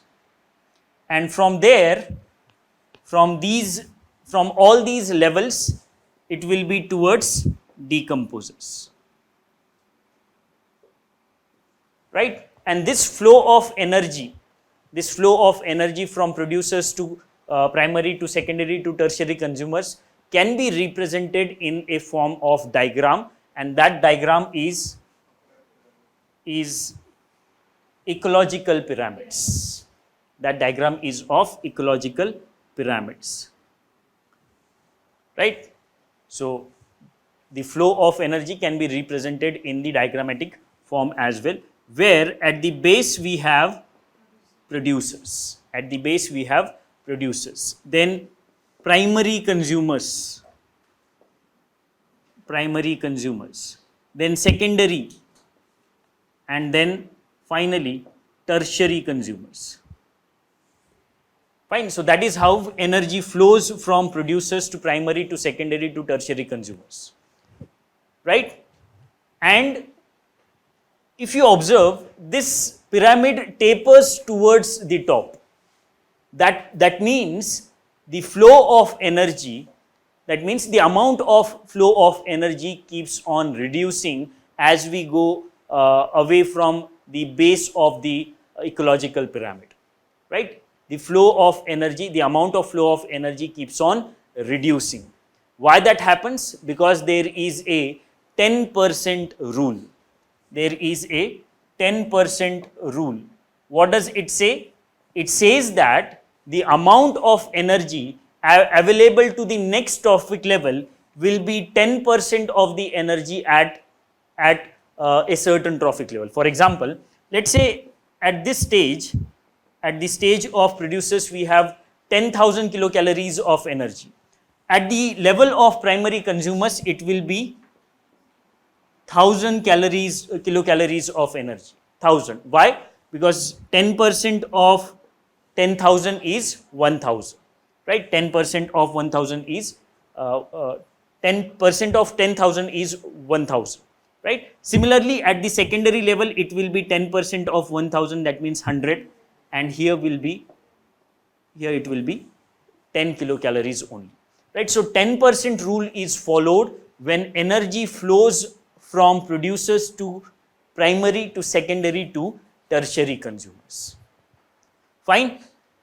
Right? So that is an important aspect. 10% rule is the rule followed in energy flow. Right? And that's why the role of decomposers is very important. Right? So, see, we'll be discussing this aspect while we discuss the biogeochemical cycles. If at the level of producers, 9,000 kilocalories of energy is stored, that means there will be some nutrients used by plants, used by producers to produce 9,000 kilocalories of energy. They must have used some kind of nutrients for it. So if that is not passing to the next level, that means it is stored with them, right? But eventually, if that energy is not released into the environment, the nutrients used by plants to produce that energy will remain with plants only. And there will be a time where we might not have the presence of nutrients in the environment to carry out the process of photosynthesis and produce energy further. And that's why the role of decomposers is very important. The stored amount of nutrients in producers are released back into the environment as a result of actions of decomposers. Right? So we'll be discussing this particular aspect while we discuss biogeochemical cycles, because you must have heard about let's say nitrogen cycle. In nitrogen cycle, there are two important components. First is the industrial processes. Three important components. First is industrial process. Second, the natural process, and fourth is biological or the bacterial actions which lead to fixation of nitrogen. Right? So once we fix nitrogen from environment, and if it is fixed in the soil and through soil it is used by, let's say, plants, then there is a need to ensure that this fixed amount of nitrogen is again released back into the environment. Right? For example, there is a process called as nitrification, which ensures that the nitrogen fixed is made available to plants. Similarly, there is a process called as denitrification, which ensures that the nitrogen used by plants is restored back into the environment. Otherwise, what will happen? The nutrients will remain stored in those plants, or let's say animals, even animals. Animals are also acted upon by decomposers when they die. And through the actions of decomposers, the nutrients used or stored in these organisms, they are released back into the environment. Fine. So that is a very important aspect, but often decomposers don't get their due. Right? They play extremely important role in the ecosystem, but they are not getting their due, because you must be aware that in energy flow or in diagrams like ecological pyramids, we never represent decomposers. Right? So they are not represented, but they are very important. Their role is very important. We'll highlight that role while we discuss biogeochemical cycles. Fine. So that is first function of the ecosystem, that is called as energy flow. Right? Now the second function is, or related to first function, there are some terms that you should be aware of. You must have heard about those terms like GPP, NPP. Right? First term that we'll be discussing to understand GPP and NPP is productivity. Right? Productivity. Under energy flow, what role producers carry out? They produce energy. They produce energy. Right? That is production. What is productivity? Productivity is rate of production. Rate of production is, wait, I'll make you write these things. These things are a bit technical, I'll make you write. Understand first. Productivity. Productivity is the rate of production. Right? And through production, what we are producing? What we means plants are producing? Energy. Fine. Biomass. What is being produced by plants through the process of photosynthesis is biomass. Right? For example, when plants are carrying out their process of photosynthesis, eventually we will be able to see the increase in the growth of plants. Right? We'll be able to see, let's say, increase in the height of plants. Right? So what they are accumulating through that growth, they are accumulating biomass. Right? So in the process of production, they are producing biomass. So the rate of production of biomass is productivity. Right? Through the process of production, they are producing biomass. The rate of production of biomass is called as productivity. Right? So that is first. GPP, gross primary productivity, is the term associated with producers. Gross primary productivity is the term associated with producers. Right? So what is gross primary productivity? It is the total amount of biomass that they have produced in a certain amount of time. It is the total amount of biomass. See, these things are a bit technical. I'll make you write these things.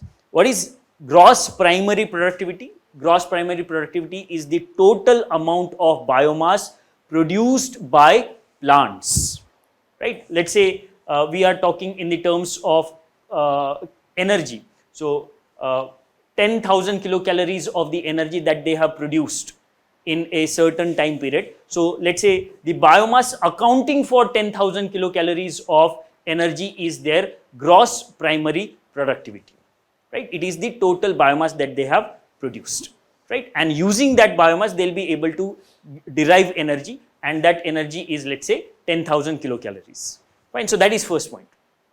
Now, when these producers are consumed by, let's say, primary consumers, we have discussed that all amount of energy is not transferred from producers to consumers.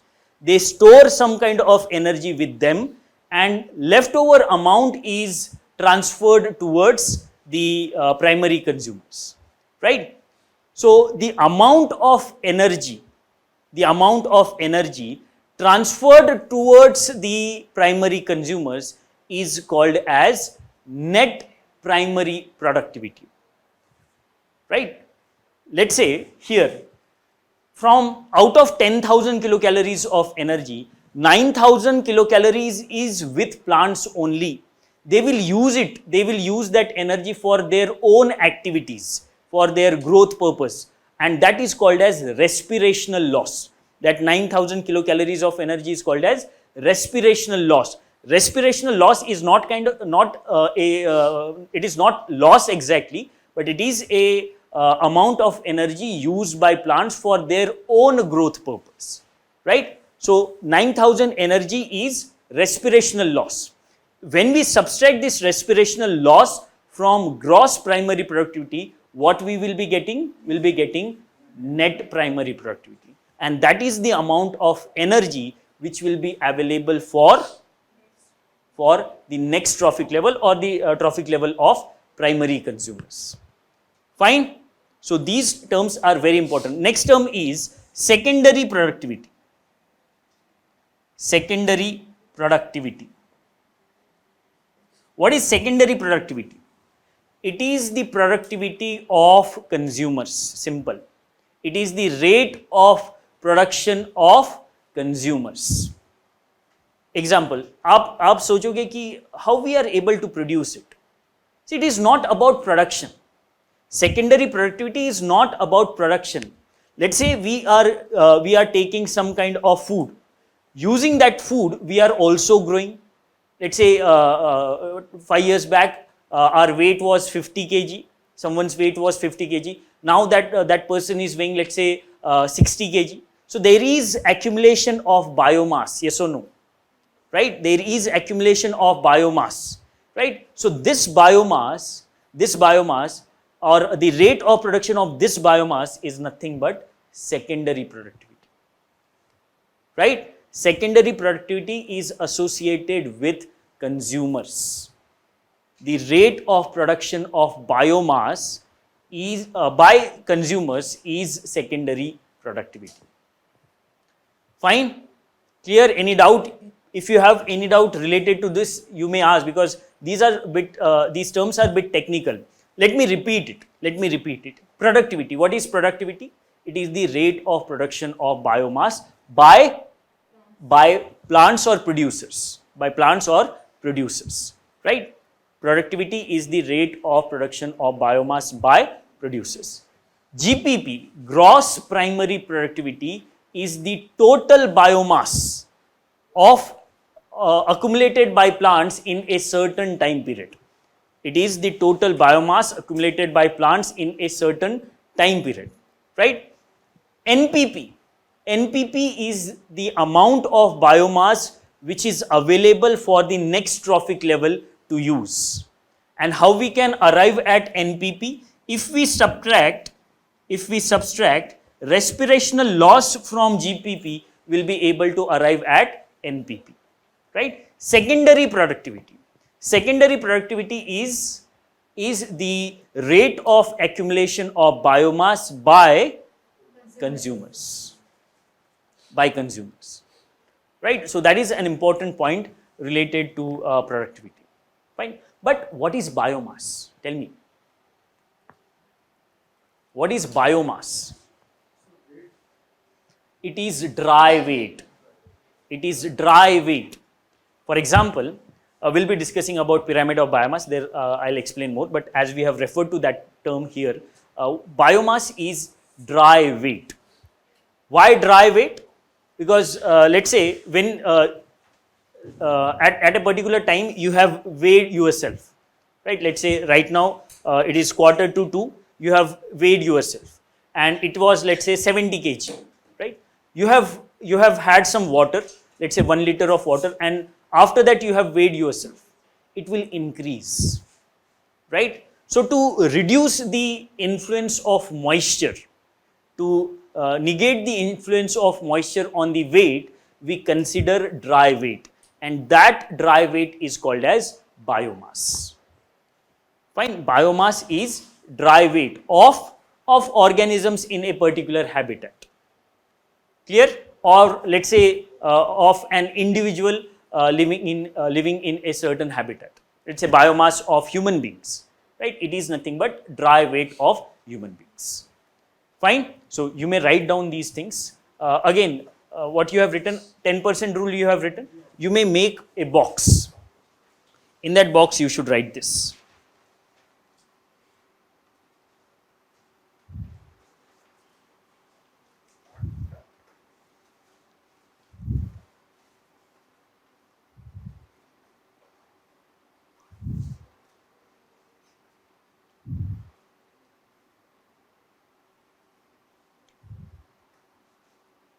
Just a minute.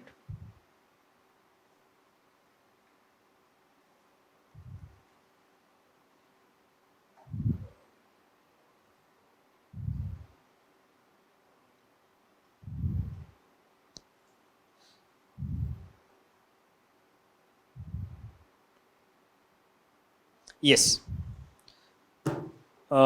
In a box, you will be giving heading productivity. Productivity. Under that, sunlight is the basic requirement. Sunlight is the basic requirement for any ecosystem. For any ecosystem to function and sustain. To function and sustain.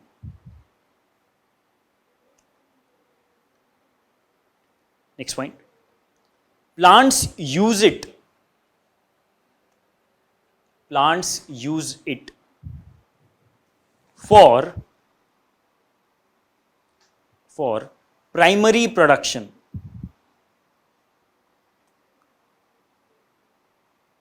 Plants use it for primary production. Subpoint of this point. Primary production is the amount of biomass. Is the amount of biomass produced per unit area. Produced per unit area over a certain time period. Over a certain time period by plants during photosynthesis. By plants during photosynthesis. Next point. Subpoint only. It is expressed in terms of weight. It is expressed in terms of weight or energy. Or energy. Fine. So there are two ways to express biomass. We can express it in the form of weight directly, or we may convert that biomass into the energy that it may create, and that way we can represent biomass as well, right? By converting biomass into the amount of energy that it may produce or create. Fine. So that these are the two ways through which we can represent biomass. Next. Next point now. Sub point done. Next point. The rate of production of biomass. The rate of production of biomass is called productivity. Is called productivity. Next point. It can be divided into colon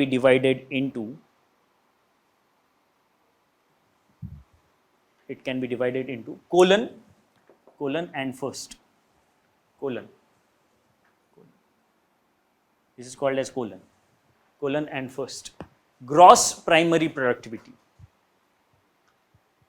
Gross primary productivity. Under that, the rate of production of biomass. The rate of production of biomass during photosynthesis. During photosynthesis by plants, by producers, instead of plants, by producers. By producers is GPP, is gross primary productivity. Underline the rate of production and underline producers. Next subpoint. A considerable amount of this GPP,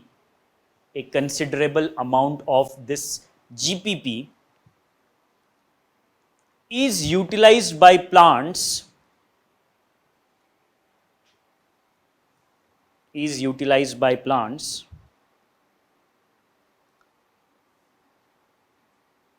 in their respiration.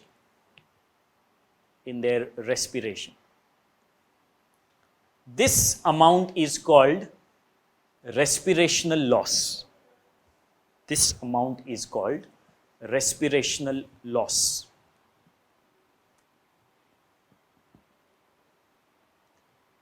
Right? In bracket you may put R, only R, not L, R only.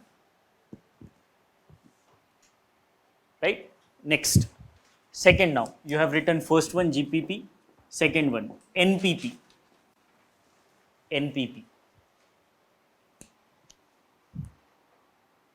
Under that, it is the available biomass.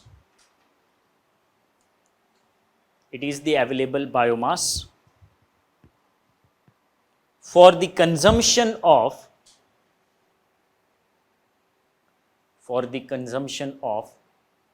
heterotrophs.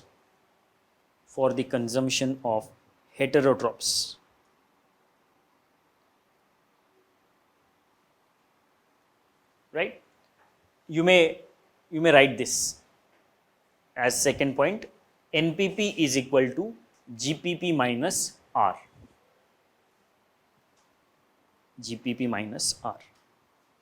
Right? So that is primary productivity. Next now, secondary productivity.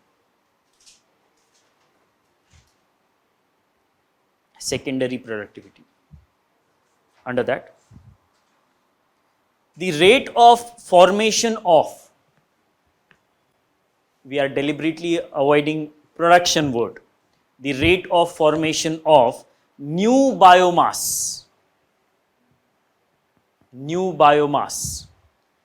by consumers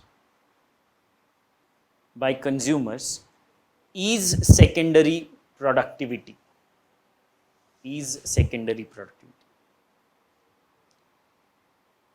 Fine? Right? So these terms are important. They are core ecology. So you may close that box. Productivity box you may close now.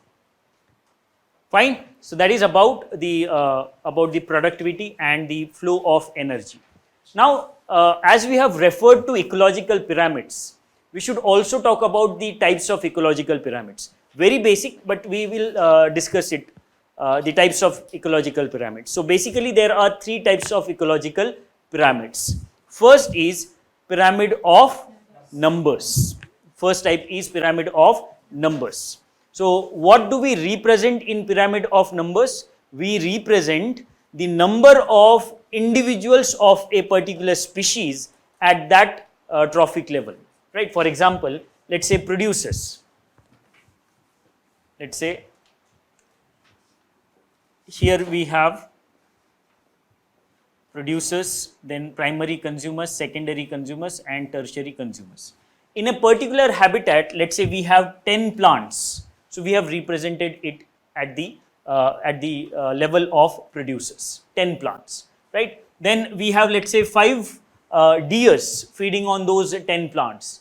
Then we have, let's say, 2 tigers feeding on those deers, right? And ऊपर क्या लिखे? 3 ही trophic level करते हैं. It is better. Fine. So that is how we can represent. That is how we can represent pyramid of numbers, where we are highlighting the number of individuals living in a certain habitat, right? So pyramid of numbers can be upright as well as inverted. Upright. So this is the upright pyramid of numbers. Inverted is this way, right? Where firstly we have producers, then primary consumers, then secondary consumers. So where do we have inverted pyramid of numbers? In aquatic ecosystem. In aquatic ecosystem, do we have inverted pyramid of numbers? It is not aquatic ecosystem, it is parasitic. It is parasitic food chain where we have inverted pyramid of numbers, not aquatic ecosystem. It is biomass. It is biomass. We will be coming to it, right? In parasitic food chain, we have inverted pyramid of numbers. For example, let's say there is a tree.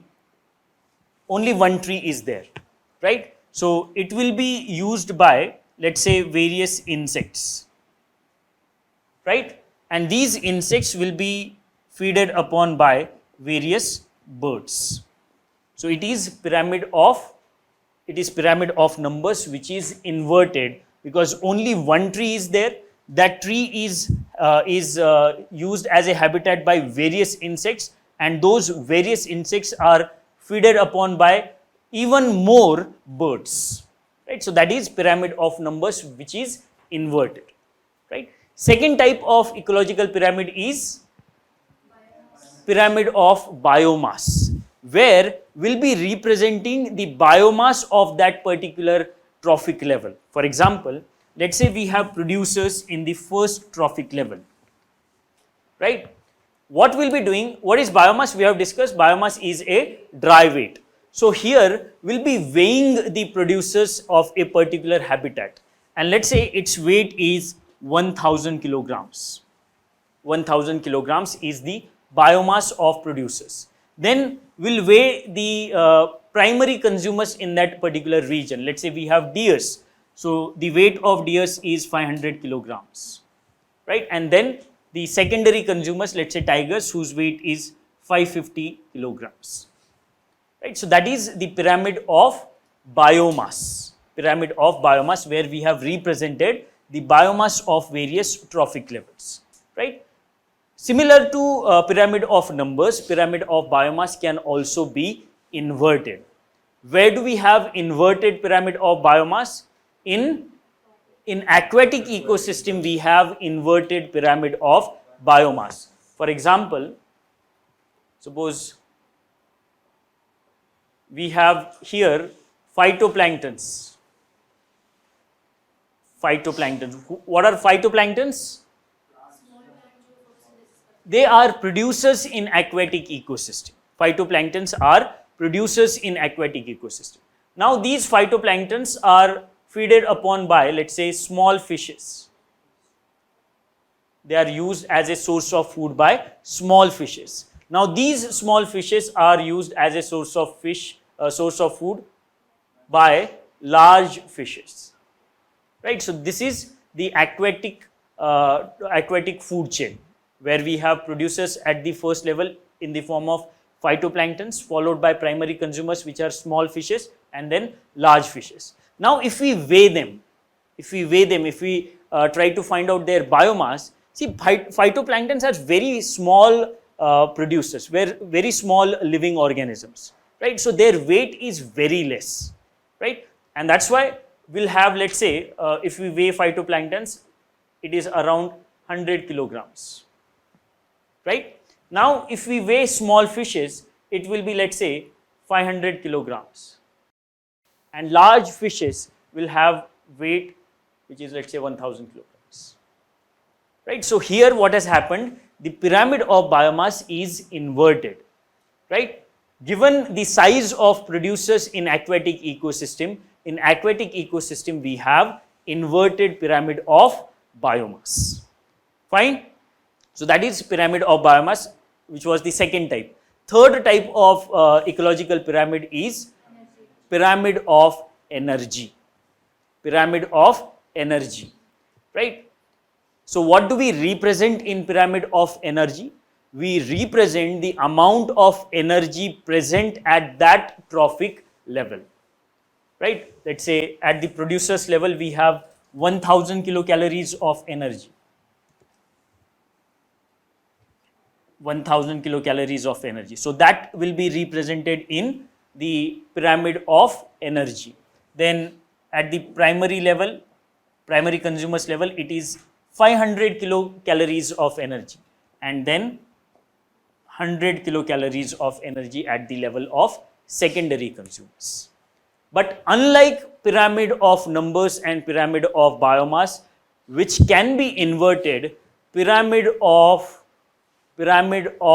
energy will always be upright. It will always be upright. It can never be inverted. Why? Because more amount of energy will always be with producers. It will always be there with producers, right? Let's say we have inverted pyramid of energy. What will happen? What will happen? Energy will increase. Which is not possible, right? Right. The consumers won't be able to produce more energy, right? One more thing. See, when we imagine pyramid of energy, inverted pyramid of energy, see, it won't be able to survive. That ecosystem won't be able to survive.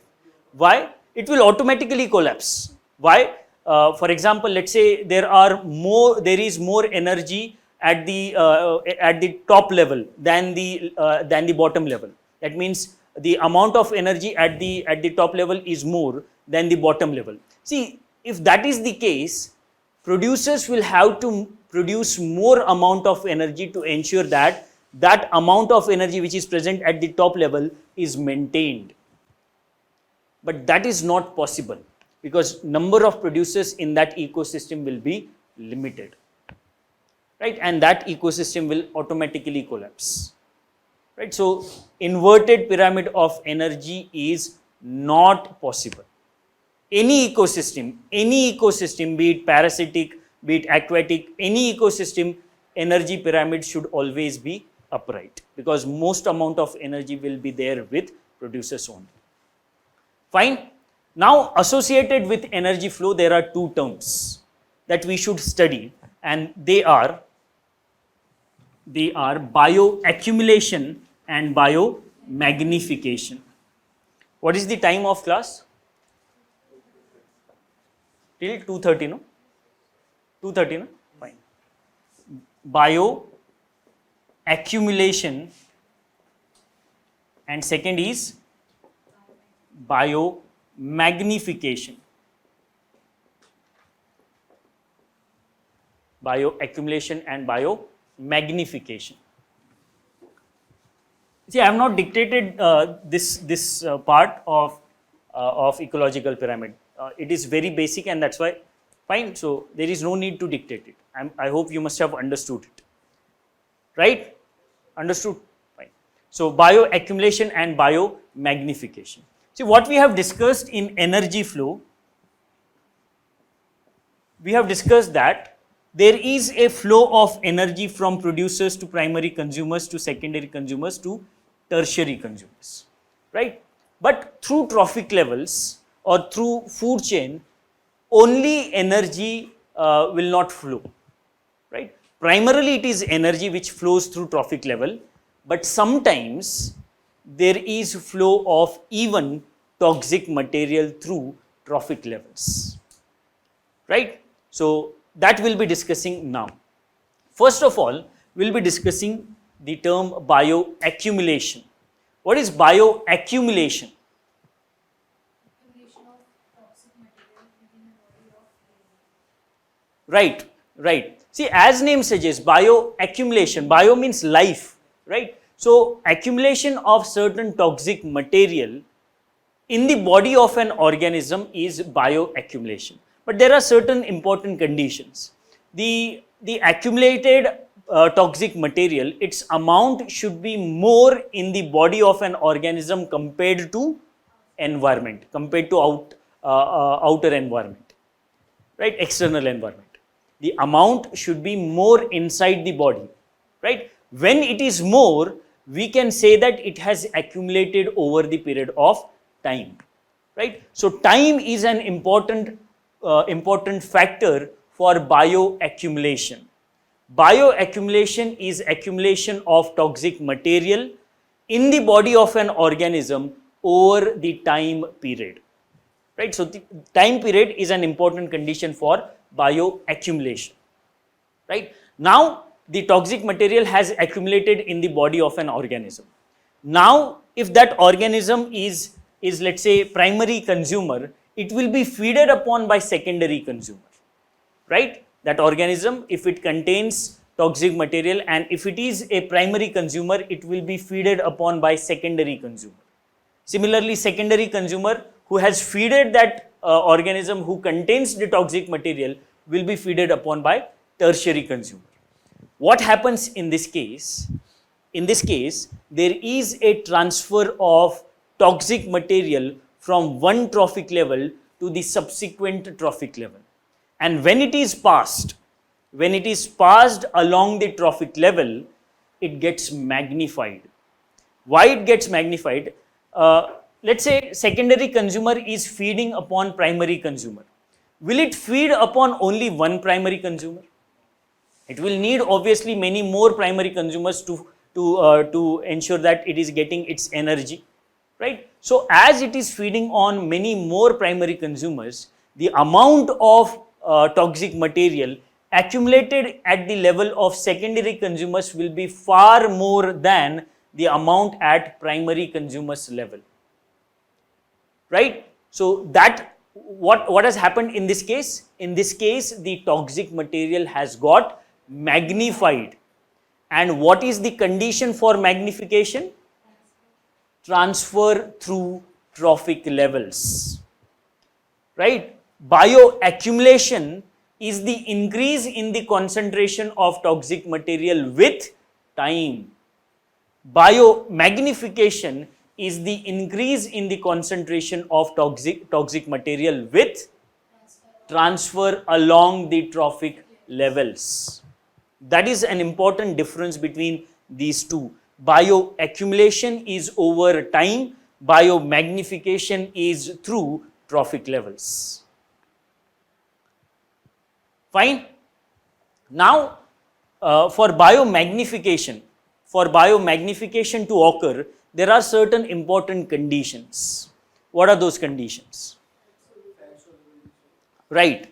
See, if the toxic material which is accumulated at the level of primary consumer, if it is water soluble, it will be excreted from the body of primary consumer through let's say urination, right? So if that happens, then there will not be any biomagnification because the amount is reducing.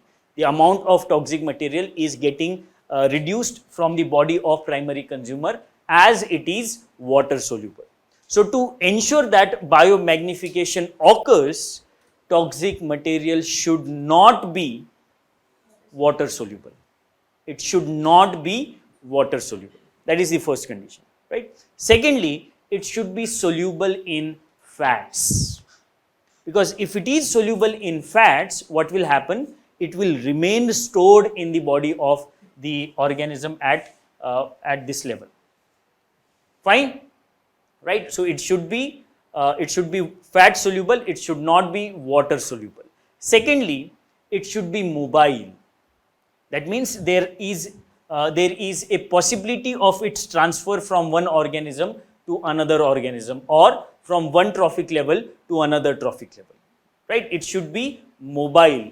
It should be passed from one trophic level to the subsequent trophic level, right? So that is the third condition. It should be mobile.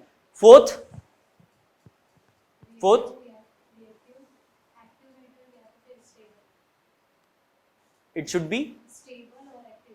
right. It should be stable, right? That means it should not be reactive. If it is reactive, it will react with certain other elements, and it may produce some compound which may not be that harmful, or which may not be that toxic than the original compound, original material, right? So it should be stable, right? One more condition is that it should be biologically active. It should be biologically active. What is biological active nature of a toxic compound, toxic material? Sorry? See, biologically active means it should be able to have its impact on the body of an organism in whose body it is present. If it is not biologically active, how we can call it a toxic material? Right? If it is only getting accumulated and it does not have any impact on the body of an organism, how we can call that toxic material a toxic material? Right? So it should be biologically active. That means it should have certain kind of impacts on the body of an organism. Right? So these conditions should be fulfilled by the toxic material to ensure bio magnification. It should not be water soluble, it should be fat soluble, it should be mobile, it should be stable, and it should be biologically active. Right? So these are the conditions which are needed for biomagnification. Fine. So these two terms are also related to energy flow. Now we'll come to the discussion of biogeochemical cycle. I think we should discuss third and fourth today. Biogeochemical cycles, they are a bit lengthy. They may take certain amount of time, right? But I think we should discuss biogeochemical cycles only, because they are important. They are important. If we discuss them after ecological succession and homeostasis, when you revise your notes, it may create impression that okay, they are not much important. They are lesser important than ecological succession and homeostasis. But that is not the case. So let us discuss biogeochemical cycles only. We'll try to cover few biogeochemical cycles today. Rest of biogeochemical cycles we'll cover tomorrow. Right. So second function in the ecosystem is biogeochemical cycles. Biogeochemical cycles, also called as nutrient cycles. See, this environmental ecology is basic, is very basic in nature, and that's why many of you who have read it might feel it as a repetition, right? But it is like that only. When we start studying biodiversity, then you will understand that yes, there are aspects which are beyond the books that you have read. What do you follow for environment and ecology? What do you read? Sorry? Okay. Any other? Shankarayas. Anything else? Shankar only.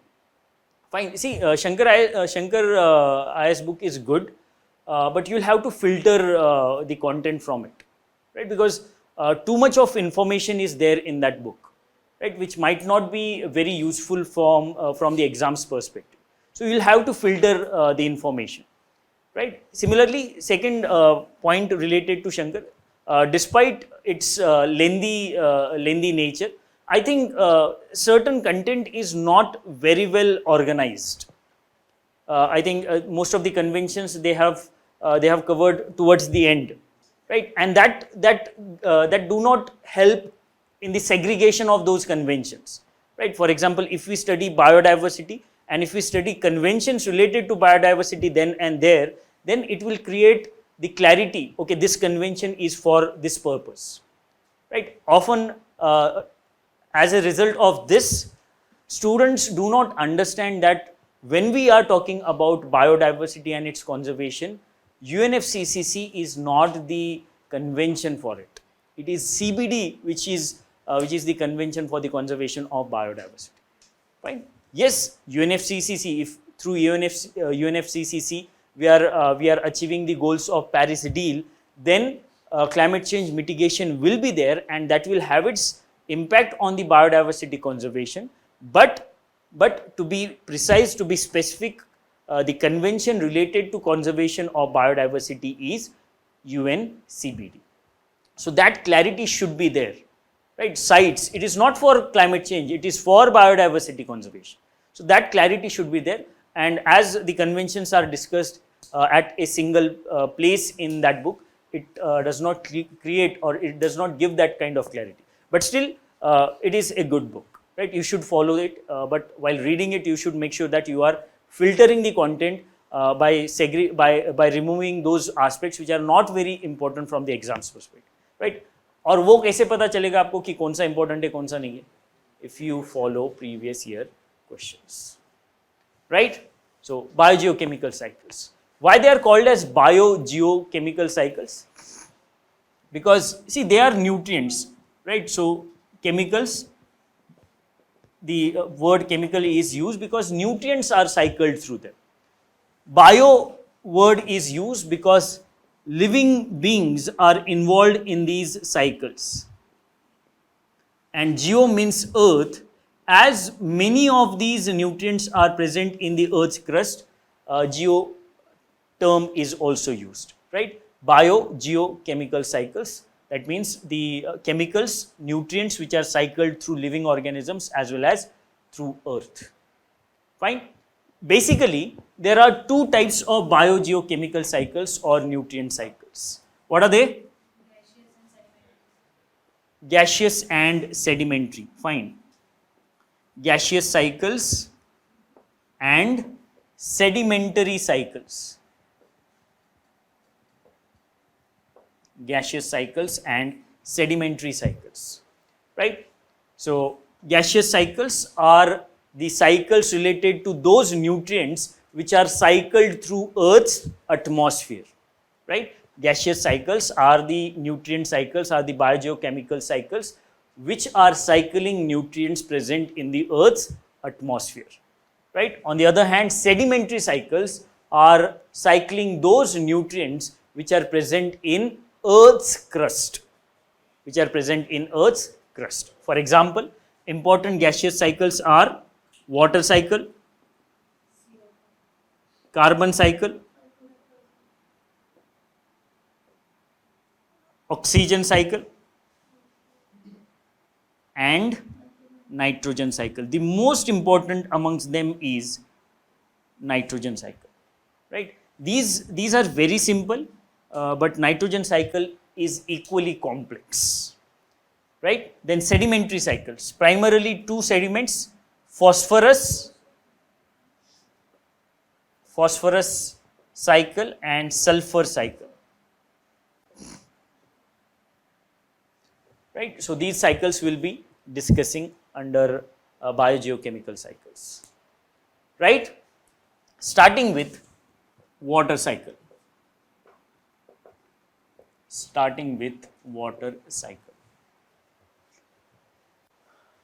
So when we discuss different cycles, primarily we are discussing about the processes involved in those cycles, right? Can you please tell me some processes involved in water cycle?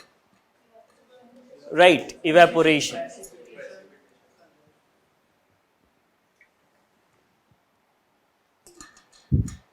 Right, so first process involved in the water cycle is evaporation.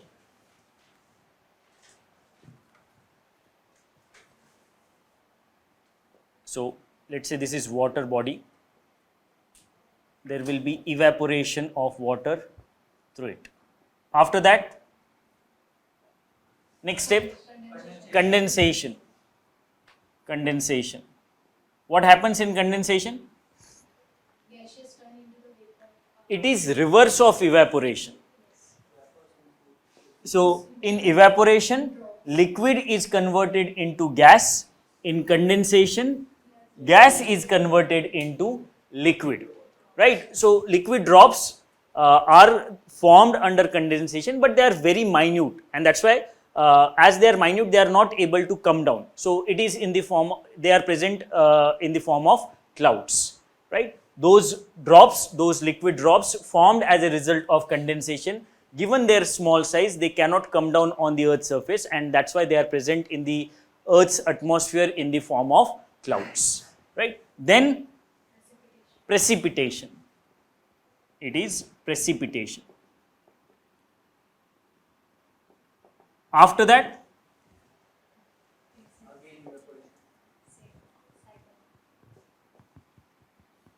it is percolation,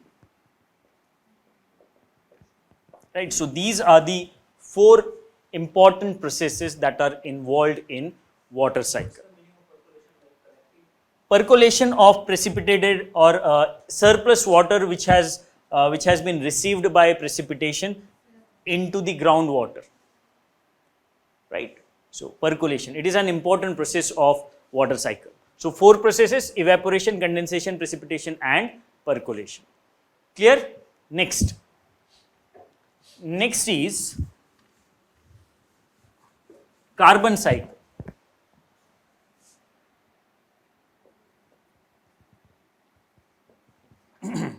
So what are the processes involved in carbon cycle? What are the processes? Do we have it in the Earth's atmosphere? Do we have it in the Earth's atmosphere? Yes, we have it. So let's say it is present in the atmosphere, atmospheric CO2. Yes, what are the processes? What are the processes? Array? Photosynthesis. What happens through photosynthesis? Do we add to the atmospheric CO2 or we are removing it? Right. So it is photosynthesis. Next, respiration. Do we have add or remove? Add. Fine. Respiration. Any other process? Biomass burning. Combustion. Combustion. Do we add or remove? Right. Combustion. Any other process? Carbon sequestration. Fine, but it is photosynthesis only, right? Because we have terrestrial sequestration where carbon is stored in the soil or plants through the process of photosynthesis, right? So it is similar only. Yes. One more. Carbon sink is the region where we are carrying out carbon sequestration. One more is decomposition. Very important process. Decomposition is producing carbon dioxide.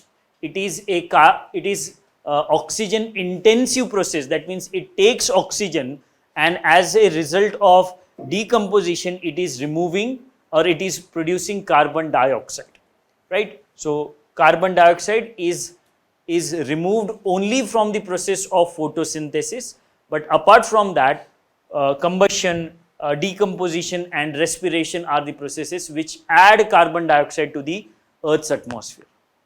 But in 2013, UPSC asked one question related to carbon cycle. Which of the following processes leads to addition of carbon dioxide in the Earth's atmosphere? Right? You just have to remove photosynthesis from that, right? But apart from that, there is one more process mentioned in that particular question, which leads to addition of carbon dioxide into Earth's atmosphere, and that is volcanic eruptions. So one more process you may add, it is volcanic eruptions.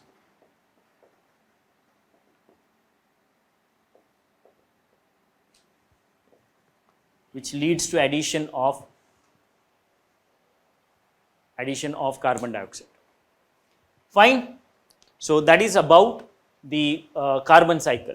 Next is oxygen cycle. Similar to carbon cycle, only a few things are different. Right? It is very similar to carbon cycle, oxygen cycle.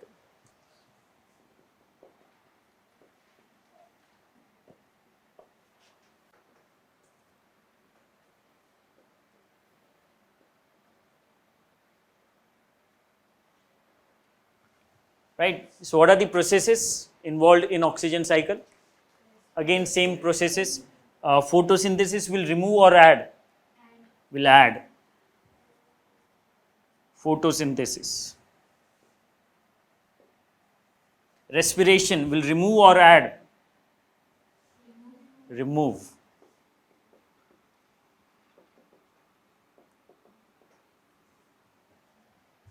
Right? Combustion will remove or add? Remove.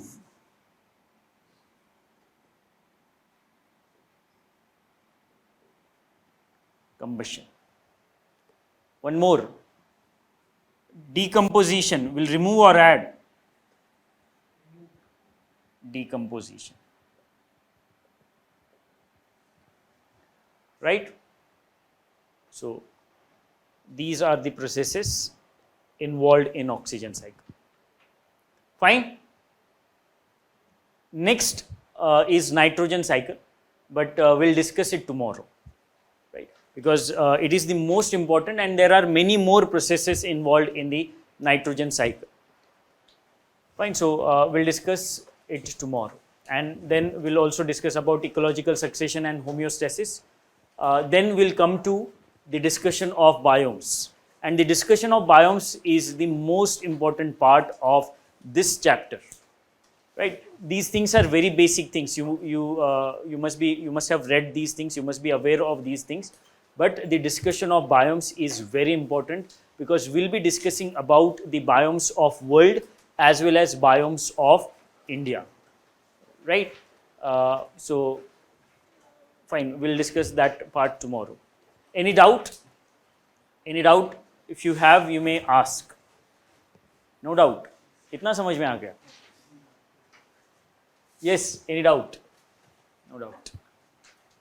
Fine. So see you tomorrow. Thank you.